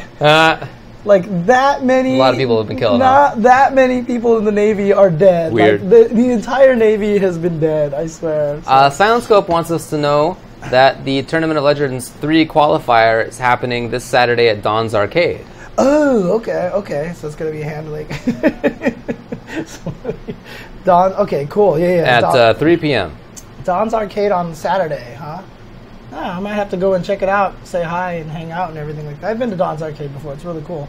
SilentScope, hit me up on DMs, and I will, and just let me know, and maybe I'll try to stop by on Saturday or something like that and check it out.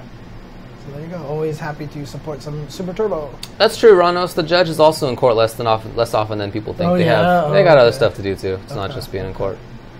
Paperwork and stuff. Okay. Cool.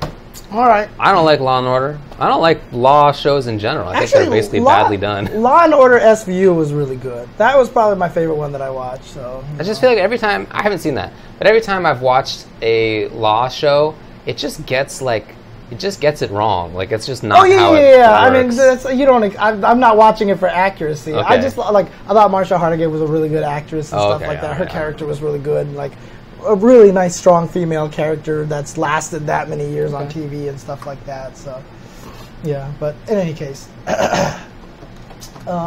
actually, funny enough, I don't watch that much TV anymore. I don't watch TV at all. I used to watch I don't own TV a lot back when USA had Psych and like Burn Notice and White Collar and shit like that. I know one of those. Yeah, shows. I know. I used to watch the hell out of those USA shows, and then I would always have Law and Order SVU on TNT in the background or whatever. Now it's just tennis is on the background. Dang, all the really? time. Wow. It's always on there, and I just watched a bunch of Wimbledon and stuff like that, which just took place. So. Yeah, I don't watch television anymore. I haven't owned it.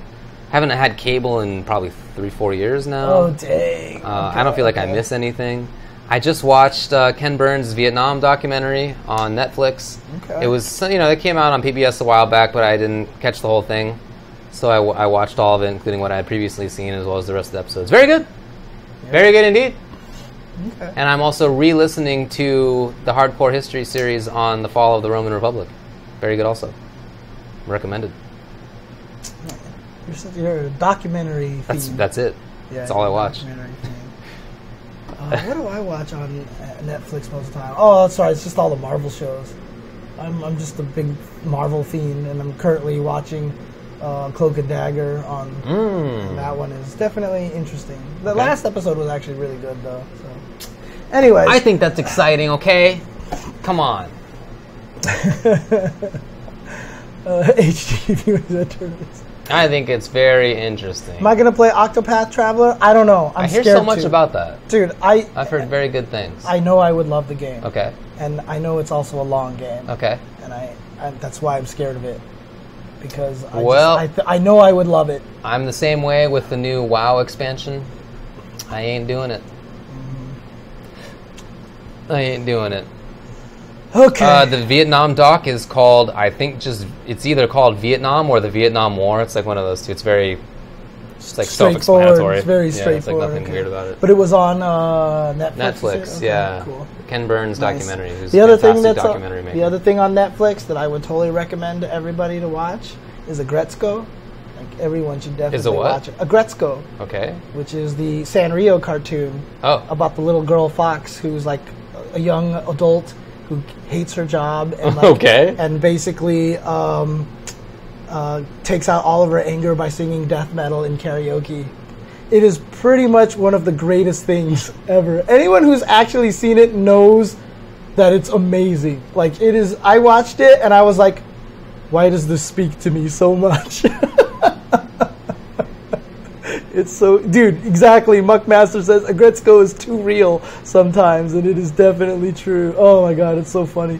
It's so good. So. Oh yeah, Flotas, the hardcore history on Genghis Khan. That one might be my favorite is the World War I one. Here's my ranking. I would say the World War I one, then I would say Genghis Khan, and then I think I would say World War II. But they're all good. They're all good. And we are trying to catch up on uploading everything to YouTube, so no worries. Apologies that everything has been going so slow, but we will get those soon. So. All right, you want to skedaddle? You want to go play some more Blaze Blue cross tag battle? I played some right before the show started. Actually, Did you get dunked?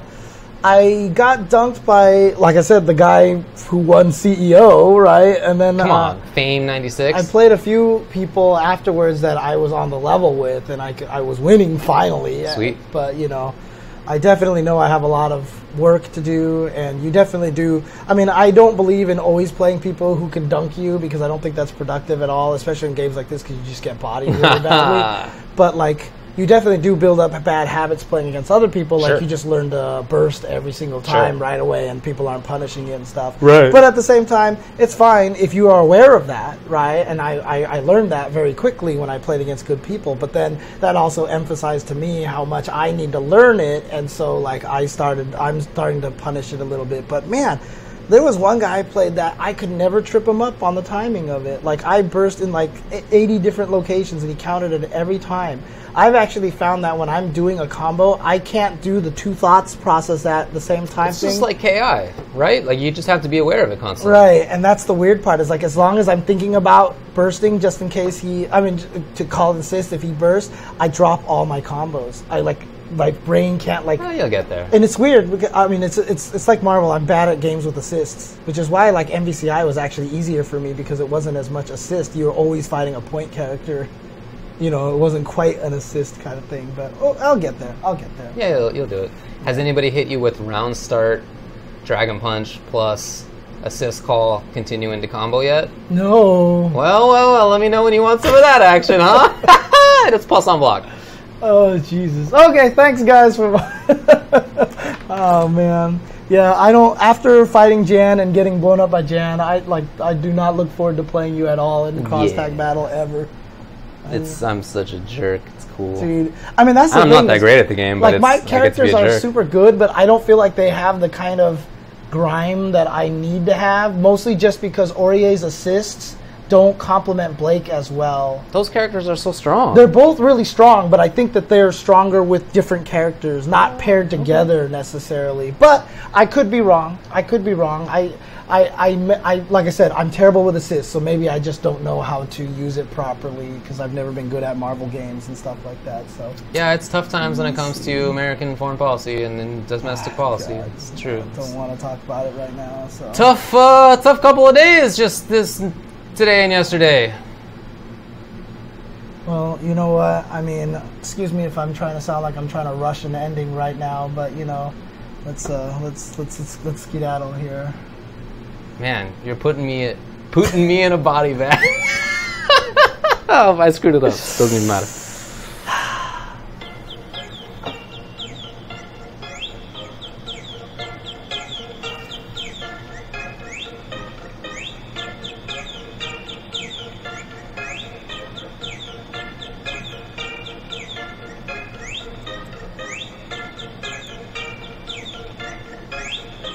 Thanks, Shadow Boys 963. Street Fighter 5 is better than Street Fighter 4.